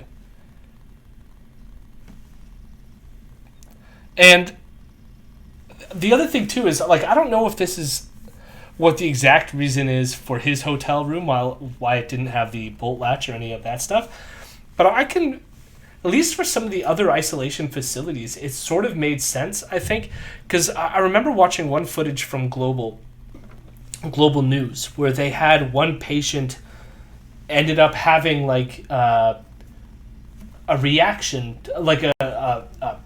what the hell am I trying to say here? They had COVID and they started exhibiting the symptoms, right? But they couldn't get out of their bed, and all of a sudden they heard the restrained breathing and the coughing, and they had to go in there and they helped them and got them to safety or whatever. Got them to the hospital where then they could be treated for more severe COVID, right? So my guess is that's probably why they don't have the interior bolts. I'm guessing. Or at least it would be one reason why I can imagine why they would remove something like that. Federally trained private security is quite a description, yeah. Well, they're not federally trained. Unless you're going to say, they've been given a sort of, mandate of what they're supposed to do. But my guess is, it's mostly going to be down to the hotel. But again, they're not being trained. It's more I guess they received a mandate of what their job is. You just never know who's working for the government. There's allegations that a government-paid security contractor, this woman denied this security contractor a cash payout. He was demanding that she pay him a fake ticket in cash. This is all allegations right now, not proven in court, but she said no, and then he sexually assaulted her, according to the stories. That is tragic, that is terrible, and it's all at the hands of Justin Trudeau. Justin Trudeau has to answer for a few sexual assaults in his life at this point. You know what? The point I'm trying to make is that people are not safe in these hotel rooms, And Canadians deserve better. Canadians deserve security. I also want to say, just because it just dawned in me in my head right now, they have a staff member, Avi Yamini, who is their Australian correspondent, who was actually convicted of assaulting his wife. They hired a convicted wife beater who is currently a staff member on their show. So all this, like, here's the thing is, I'm not defending Trudeau. The groping allegation that he got from another reporter sounds legitimate, and honestly, I don't want him to be my prime minister anyways. So that includes the blackface and all the other shitty things and buying a pipeline that Justin Trudeau has partaken in. But for them to try to pretend like they deserve some sort of moral high ground when they hired a convicted wife beater, it's like, go fuck yourself, Keean. Like, utterly and completely go fuck yourself. Of the person. They deserve not to be arbitrarily detained. They deserve better than this. Frankly, I deserve better than this, but I came here so that I could share with you the inside story of what's going on here. And I deserve better than this, although I came here on my own free will. Jesus Christ.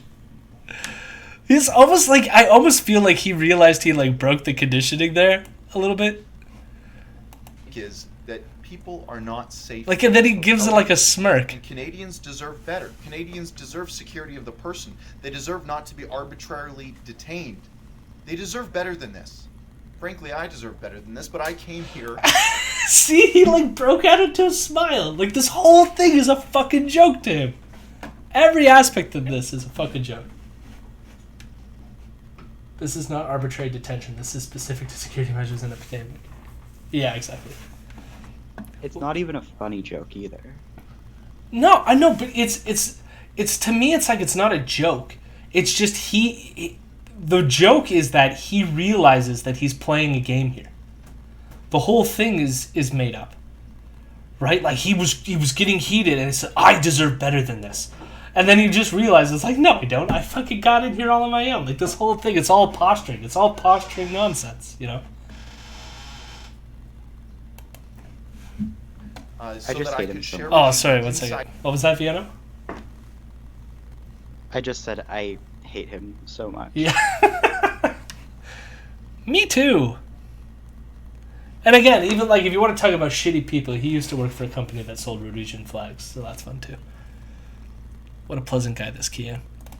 Story of what's going on here. And I think I've done that. You can follow everything that I've done on Twitter at @TheRealKeean. And now, like many people have asked me to, I'm going to leave.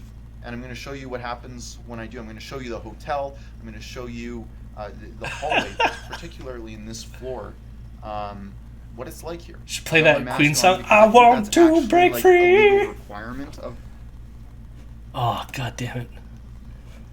What is this? Smoked lizard lips. No, thank you. From 1991, just a bare 7 years after this video with Keean was taken. What, sorry? The date on the movie was 1991. I said, Oh. This movie was 7 years after the state that Keean. I love, like, it's like found footage or something, like from a horror movie. It's like, I gotta break out of my COVID jail. Gotta remove my chair from the door.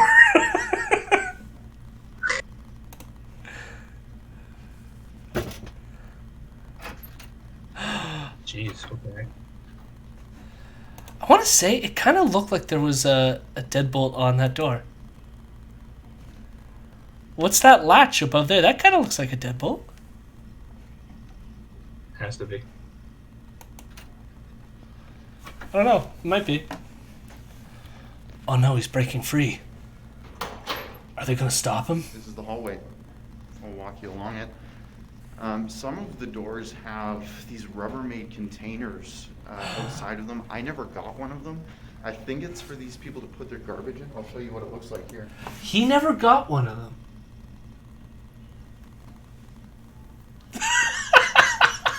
So they know he's a garbage receptacle himself. Could it possibly be that this was like self-isolation and he wasn't forced into a quarantine facility? They put his food inside of it? Maybe his crepes are cold because he stole it from someone else's container. I don't know. Again, there's just something so weird and fishy about this.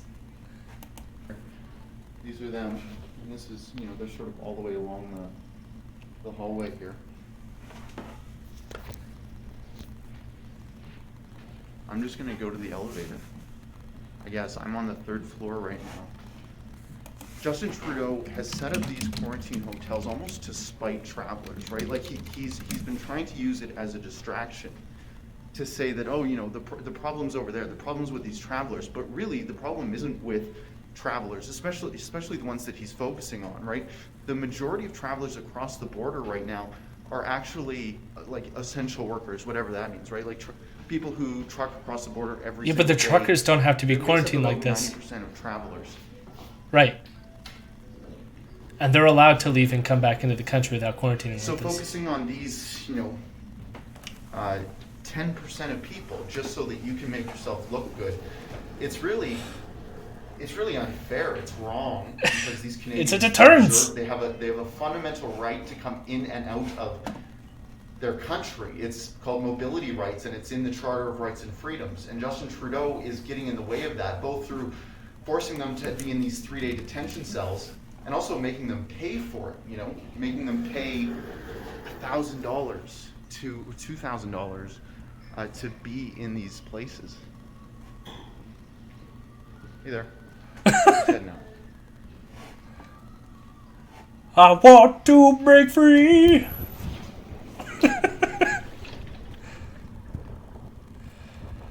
What? No, you know what? You know what should have happened here? Guess that's it. He should have there should have been rain coming down, and he should have done the Shawshank Redemption.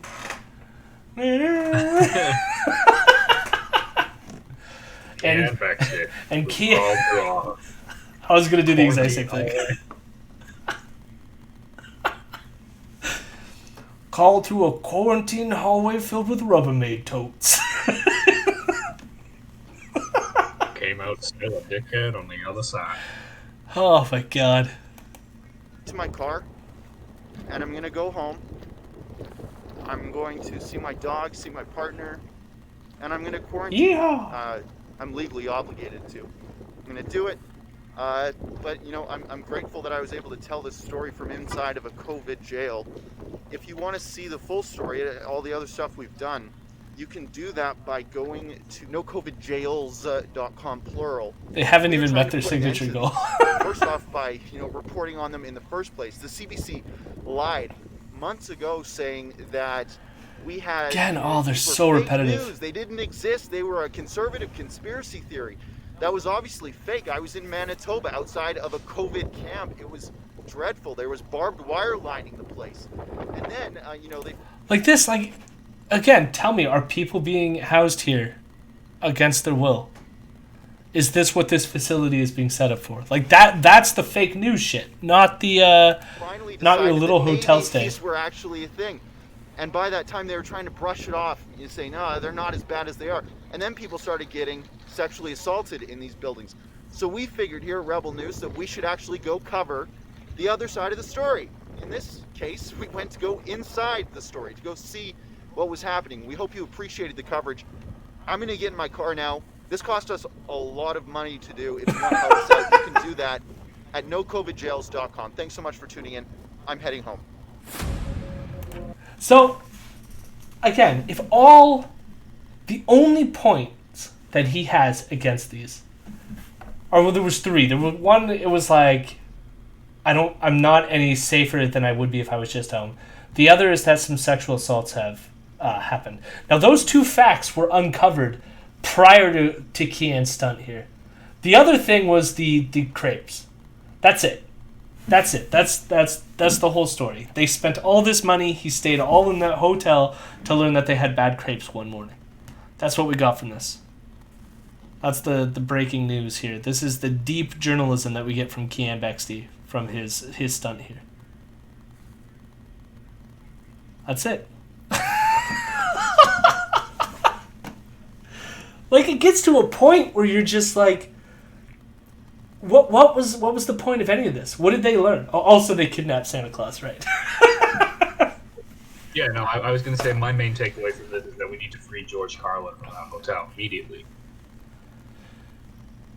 It's so stupid. There's such. It's the fact that people are throwing money at them too. It's like so much money has been wasted on whatever the fucking thing is that we just watched, and for what purpose? For what purpose? Meow meow meow raptor face. I agree, famous horse. I couldn't agree more. So now we're done with Keean. This is gonna be the last little bit of the show. We're gonna get an Andrew Says segment on Dr. Seuss. So you're welcome, I guess. So for those who haven't been following along, what we learned recently was the estate of Dr. Seuss is no longer going to be selling some of the catalog of Dr. Seuss's books. And the reason for that is because they had racial depictions of Chinese people, as well as Japanese people, and as well as African Americans. And they weren't great. And so Dr. Seuss cashed in, cha-ching. Well, I don't even know if it's a cashing in, because like the interesting thing is it wasn't like, I mean, people have been saying this about Dr. Seuss for a long time, so it didn't come out of nowhere. But I don't feel like there was like an ongoing push right now to get Dr. Seuss to start selling these books.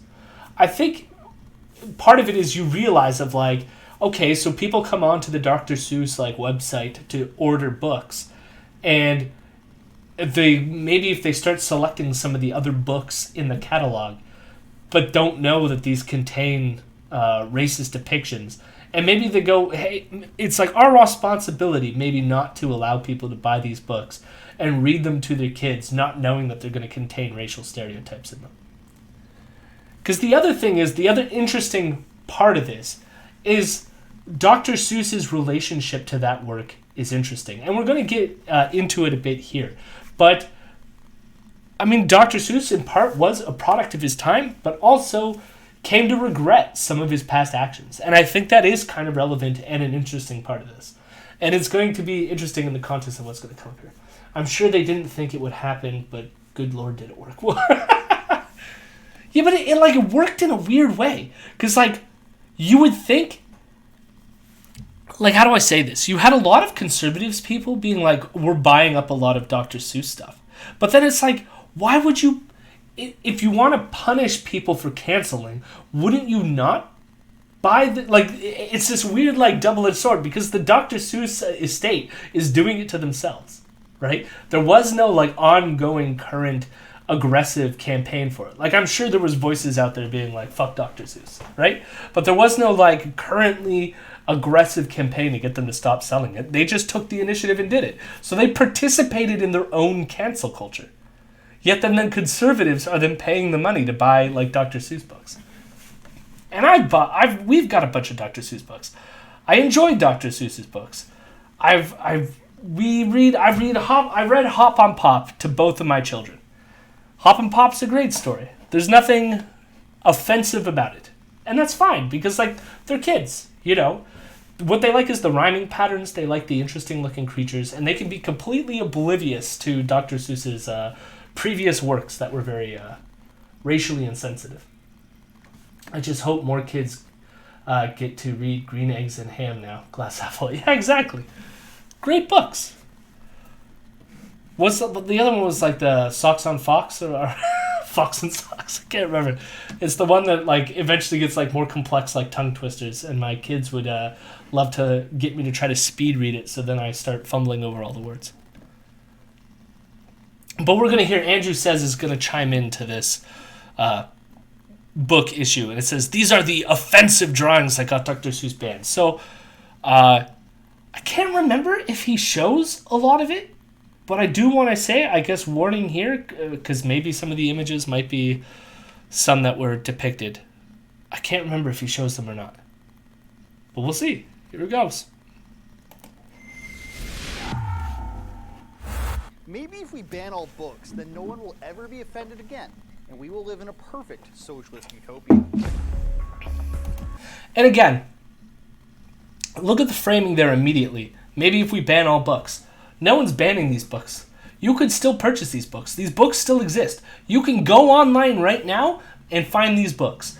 They're there. They're going to exist for all of eternity. They're not banned. They're just not being sold by Dr. Seuss anymore. You could probably go on Kijiji or whatever site that you want to and find these books. They're not being banned. Such a stupid fucking framing.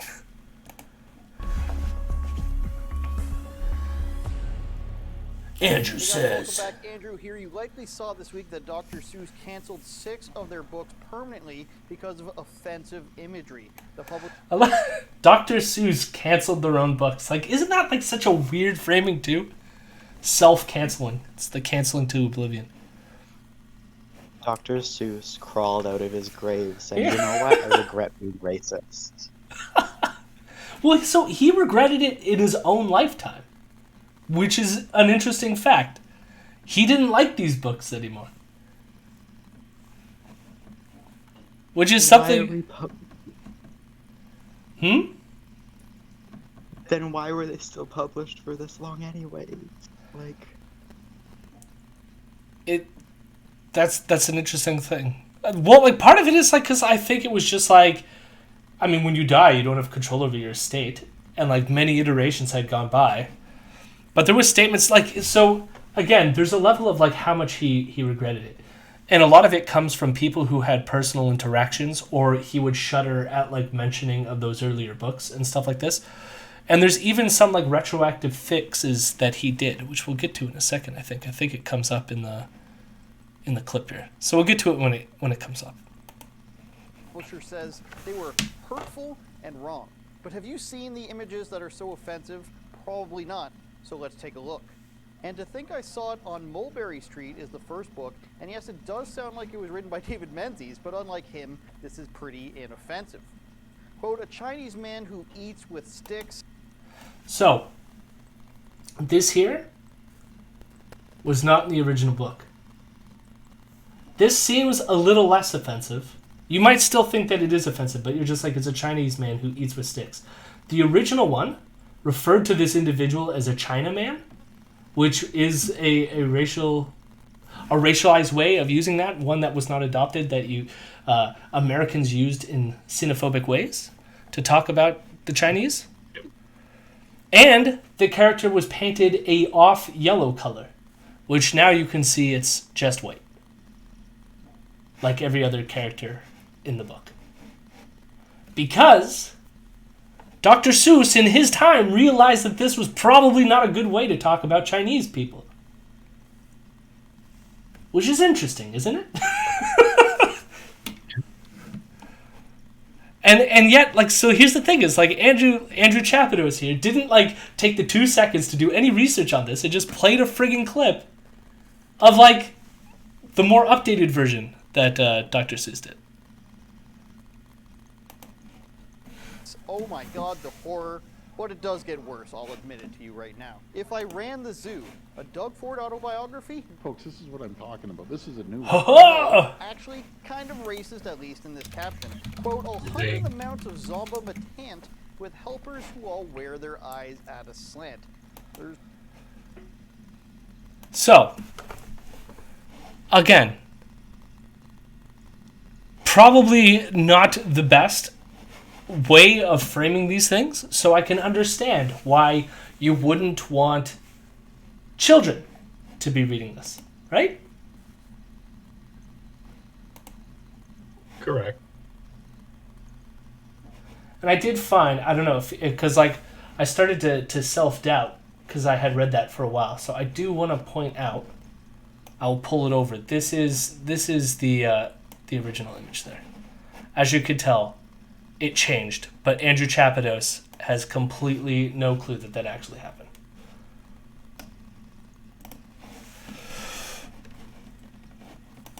At a slant.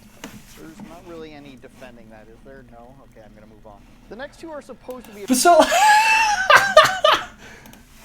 Even he admits there's nothing to defend there. Then it's like, then who cares?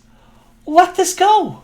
Do we need to read, what was it called? Or If I Ran the Zoo. Do we need to read it? Has Western civilization completely collapsed by us no longer reading this? About Inuits, but Dr. Seuss, the author, is from Springfield, Massachusetts, but that didn't stop him from referencing Canada. Hey, we're in a Dr. Seuss book, everybody. In Scrambled Eggs Super, some people are pictured in furry coats that are supposed to be Inuits, I guess. I'm not sure. All it says is that they're from 10 miles beyond the North Pole. A bit of a stretch here, I think. Quote, so I telegraphed north to some friends Fazol, which is 10 miles or so just beyond the North Pole. I feel like I'm just reading David Menzies' scripts here. You can't just make up words that rhyme, Dr. Seuss. Fazol? Come on.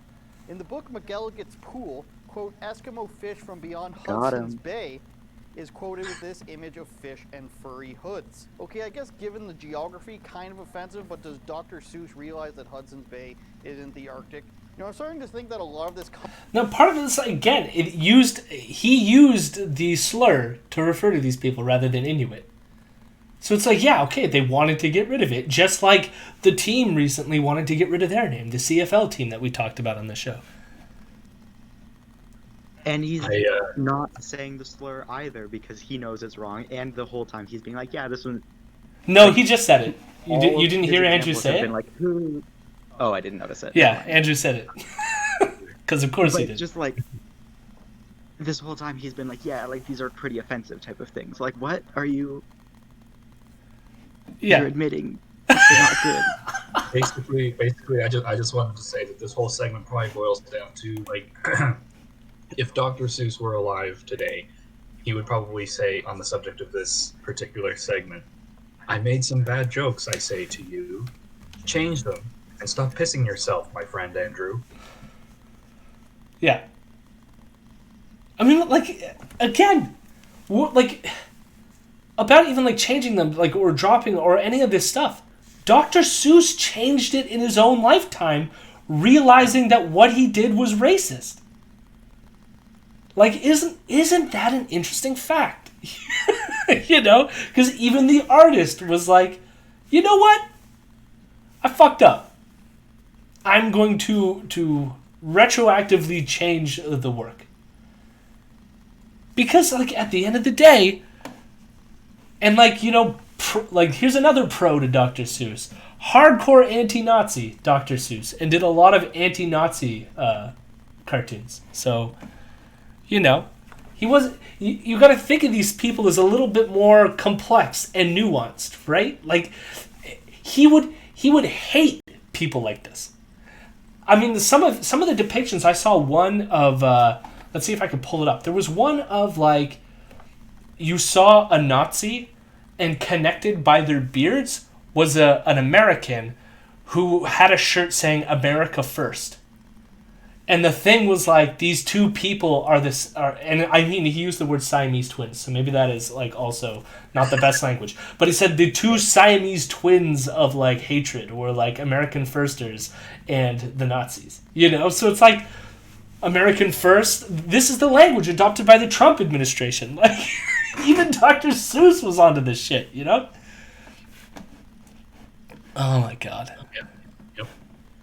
Let's see if I can find that image, actually. Dr. Seuss. America First.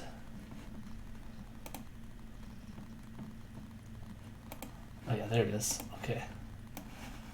Yeah, I'll move it over. So we got the Great U.S. Sideshow, and it says America First. And then the Nazi in there by the beard. And it says, on this platform, folks, those most perplexing people, the lads with the Siamese beard, unrelated by blood, they are joined in a manner that mystifies the mightiest minds in the land. So there it is. Dr. Seuss. Anti-Nazi. So it's like no one is like mad at Dr. Seuss. Like, well, some people are. It's complicated, right? The point is like, do we need to perpetuate this shit? No, we don't. We don't need to. Content wasn't supposed to be taken seriously, you guys. In Beyond Zebra, which is not an artificial meat company owned by Bill Gates, I must stress that. This guy's fucking jokes are so lame. Jesus Christ. Yeah, like you guys thought that mine from earlier was lame. Like Yeah. that's why I thought we'll drop in that one. You know, so like, well, I'm in good company here. Me and Dr. Seuss are coming after Tintin next. Antifa's Rising. Oh god. I think we might get a Caillou reference in the next thing we're gonna watch. Just He thought he was just supporting artificial meat because it's a good idea. Just eat the bugs, people. Come on. In his book, like completely unrelated to this friggin' story. depicted, but no specific race or origin is given. But it just looks so offensive in some way. I'm not sure how, but in some way it must be racist. Does it not strike you as a racial stereotype, this image? That maybe some people could find offensive? Robed person riding camel. Named Nazim?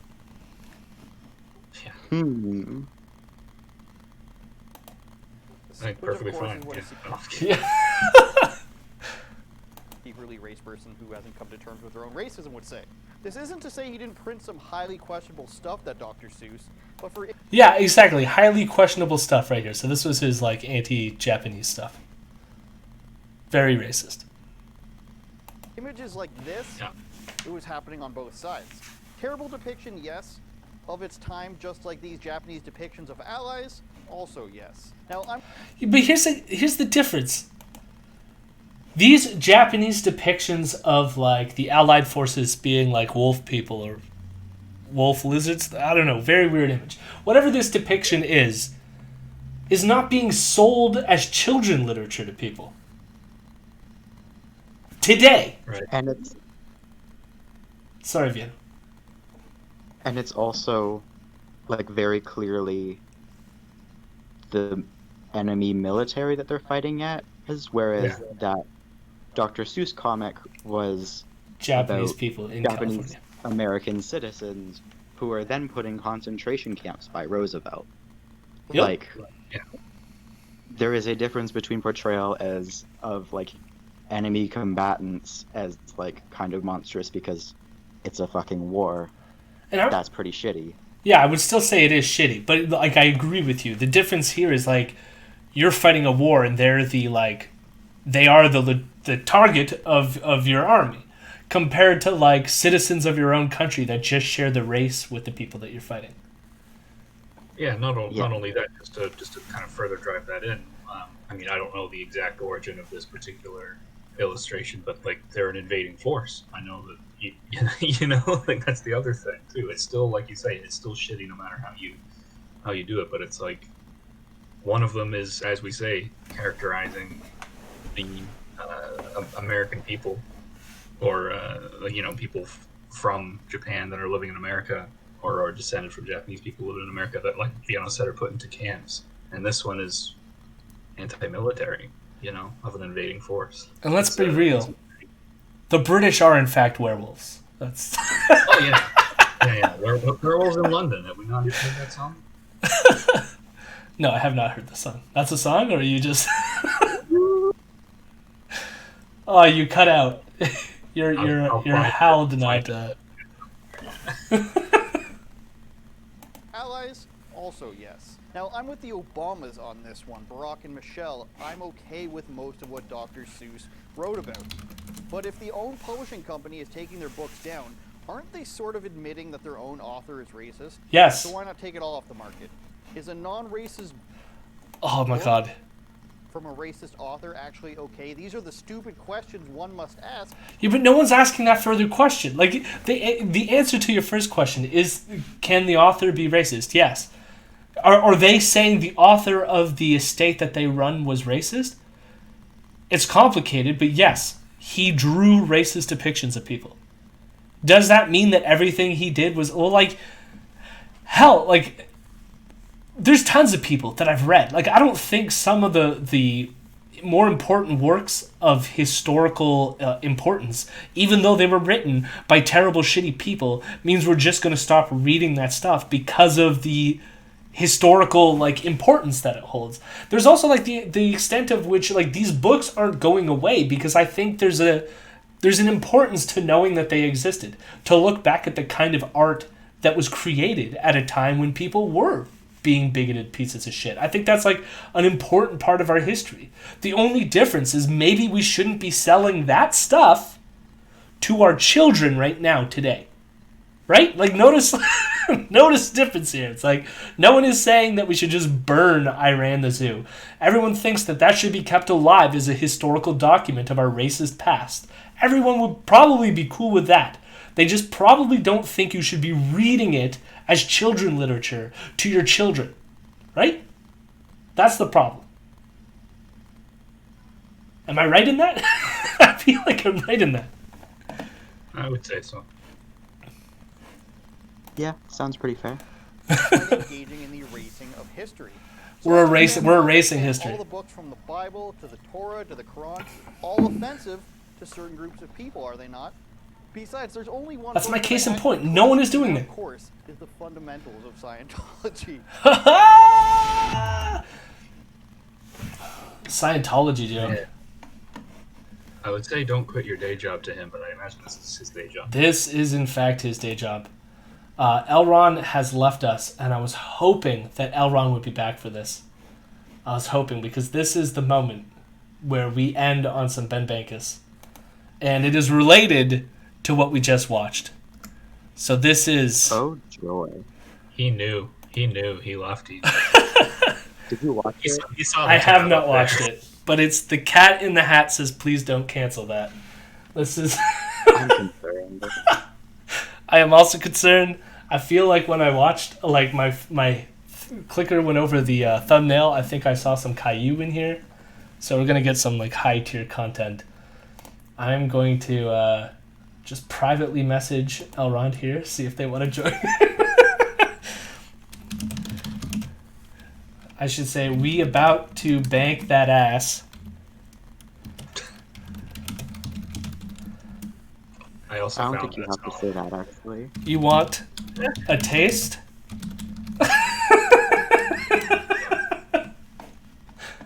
I found that song, Jody, and I put it in the chat thing. It's the song would tell me about London werewolves. Werewolves of London. I don't know what year it is, but it's an old tune now, I think. Interesting. Elrond said, I cannot. Ha ha ha. Alright, fair enough. Fair enough, Elrond. You get to miss this wonderful clip. Okay, so as we do every time with some Bankas, we're going to digest it in one fell swoop, and then chat about it afterwards. So brace yourself, because we've gone on some weird journeys with the Bankas in the past, where it ends up being racist or just really awkward. So my guess is it's going to be awkward and likely racist, given the subject matter that we're just discussing. Hopefully not, though. Hopefully. Should we bet on it? Is that I want to feel that he's going to go a bit wholesome with this one. I want to say that, and so that's what I'm hoping for. But I want some wholesome rhyming schemes. Okay, here it goes. We're going to do it. All right? Here we go.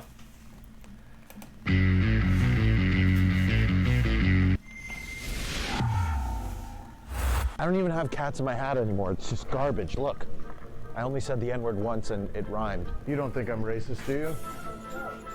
You don't?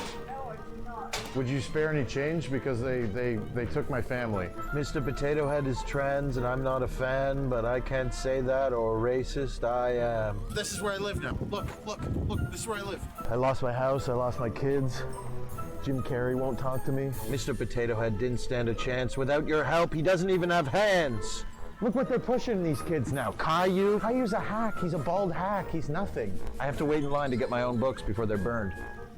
Hi there, we're with CBC. I'm just here to get my books back. I know they're trying to cancel me, so I'll just take all of the Dr. Seuss books back, please. Brown woman would not let me take the books. Do what you will, do what you wish. There was always a red fish, blue fish, but never a trans fish. They call me a racist and I don't know why. Maybe it is because I will not lie. I won't lie to be liked. I won't lie to be loved. The only time I'll lie is when I fly into the country and I don't want to get my butthole touched. I actually met this really hot chick in Whoville, and I'm surprised she didn't Me Too me. Let kids grow up without the bullshit that adults create. If we don't fight this crazy left-wing ideology, our children's futures are at stake. You've canceled Cat in the Hat.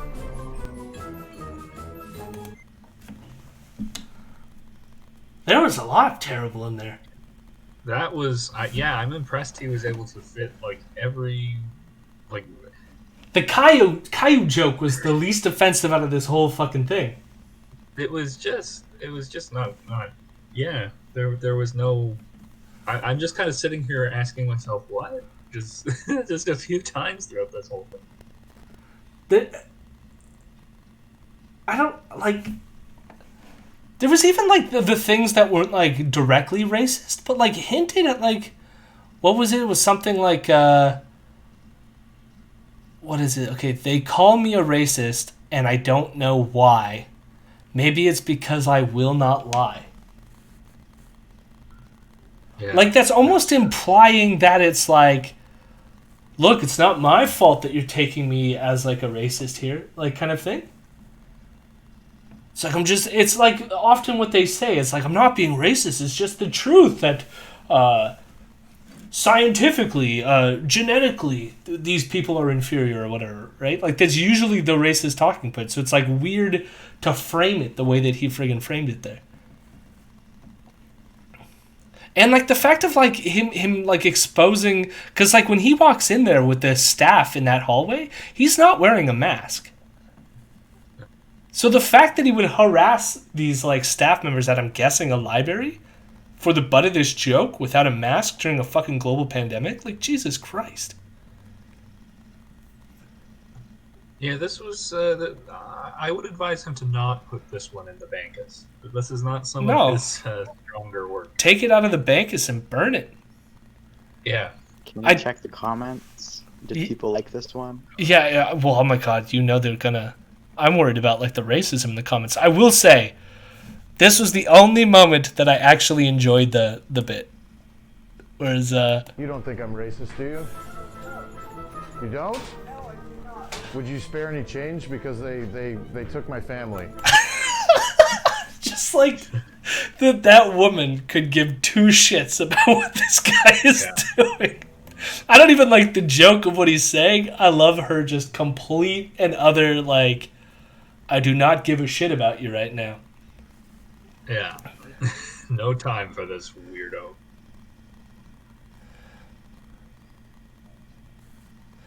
Even like the trans joke that like, it wasn't funny. It was offensive. And it was like, he turns it into like he can't be angry at trans people because that would make him racist. And I guess like that was part of his rhyme scheme, but I'm just like, Jesus Christ, man. Anyways, okay, comments. Enough of this. Ben Bankas, I think that was your most offensive video yet.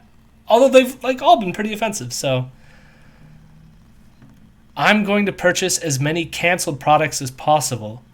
Again, like, isn't this weird? Like, the company did it themselves. It was a self-canceling. So if you want to de-incentivize that activity, why would you then purchase their stuff?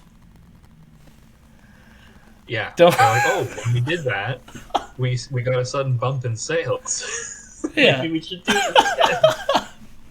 I'm going to purchase as many canceled products as possible, hoard them, and then open a store that sells canceled products. Cancel culture people are a cancer. Let's cancel the cancel culture. Okay, jeez. This dude is good. He should collaborate with Ryan Long or Mark Dice. Oh, no. Mark Dice is InfoWars. I'm not sure who Ryan Long is. That worries me. Mark Dice, for anyone who wants to know, when that tweet came out about Potato Head, and it said it's no longer Mr. Potato Head, it's just gender-neutral Potato Head, Mark Dice immediately tweeted out that the South should secede. That was his response to the Potato Head tweet. Love the fact that you told the security you're with the CBC. Ha ha ha. Comedian, think you're one of the best journalists I've seen lately. Oh, God. Yikes. Our futures are at stake, Ben. There has never been a time that this is more clear than now. Help. What were you going to say, Vienna?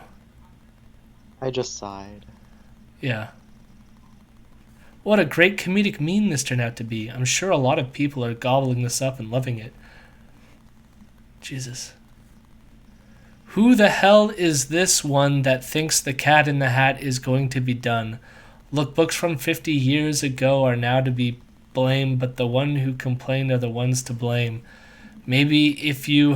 What the fuck am I reading? Maybe if you have read these when you were young, you might be a better person, or is it once a Karen, always a Karen?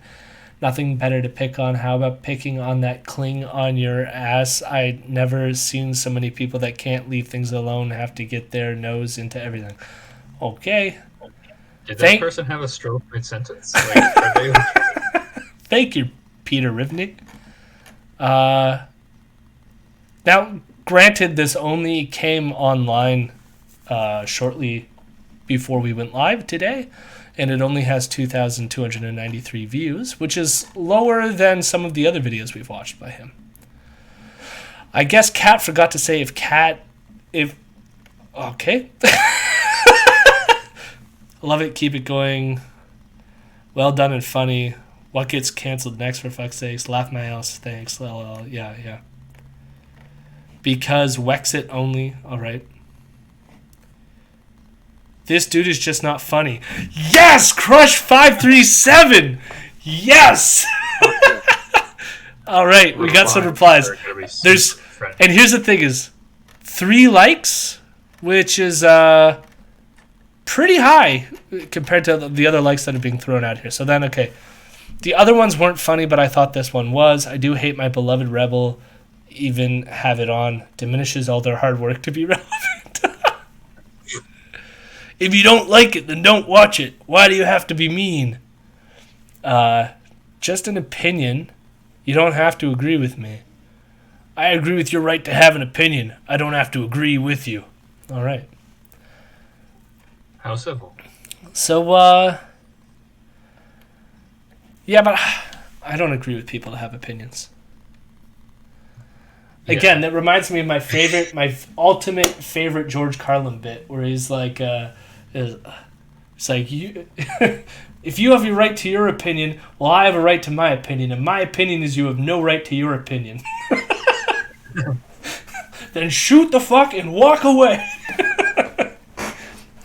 I had multiple teachers growing up that said that there's no such thing as a wrong opinion. As I've gotten older, I'm like, have you showed her any Ben Bankas?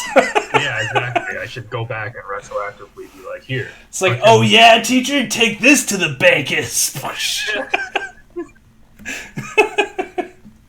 Oh, Lord. One day, I hope The Rebel is canceled off of social media, and then we never hear about Ben Bankas ever again because he was canceled. That would be my ultimate goal in the world.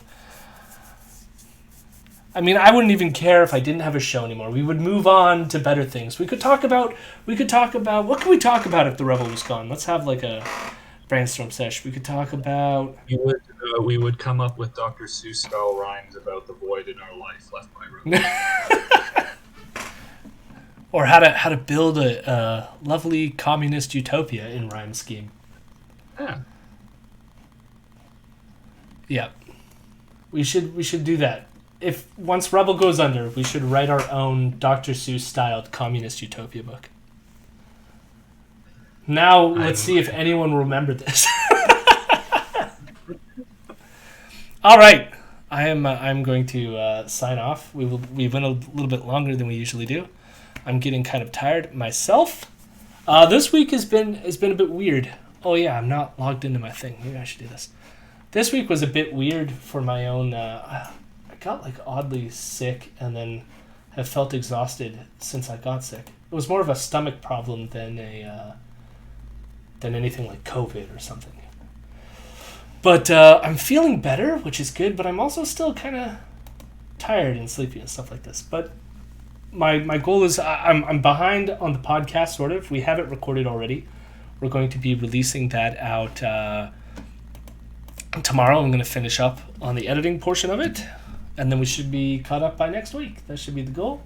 It's a little bit hard, even like with children. Here's the thing: is my youngest has fully embraced her toddlerdom right now, and and it's driving me insane. And this would be. I remember. I feel like when this was happening with my oldest, it was before pandemic, and it would just be like, okay, grandparents, give us a break. Take the child. Take them from us. And it worked lovely, and we got to have a bit of a break. But we don't have that anymore because of the pandemic. So it will be lovely when this is all done, and I can just go, give me a break! But I love my kids. Of course. She just, it's like tantrums nonstop over such like no reason to throw a tantrum. And then you wish you could reason with them, but they're toddlers. You can't reason with them. So it's like, please, please don't throw tantrum. The video has a fresh new comment from yours truly. Oh no. I mean, you're free. Eventually, the thing is, if we ever grew, we were going to come into contact them. Thanks for the stream. Good night. See you, Sealabum. Eventually, we're going to come into contact with them anyways. I just hope that... I don't know. I'm just trying right now not to direct them. So I hope... I mean, if you did, I'm not going to blame you or get mad at you. But if you went in being like, go check out Imperial News, you silly, stupid person... I don't know. I even tried when I was on Twitter and stuff like that, like not to directly interact with them because of how quasi-litigious Ezra can be. But at the same time, I don't really care. They already blocked me, so they already sort of know of my existence, but whatever.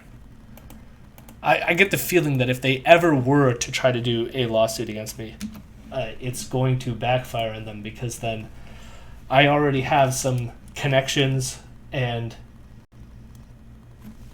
people would promote the fact that I'm being sued to the point where I think I would get enough donations to cover my legal fees and then also make our show way more popular than it is right now. So,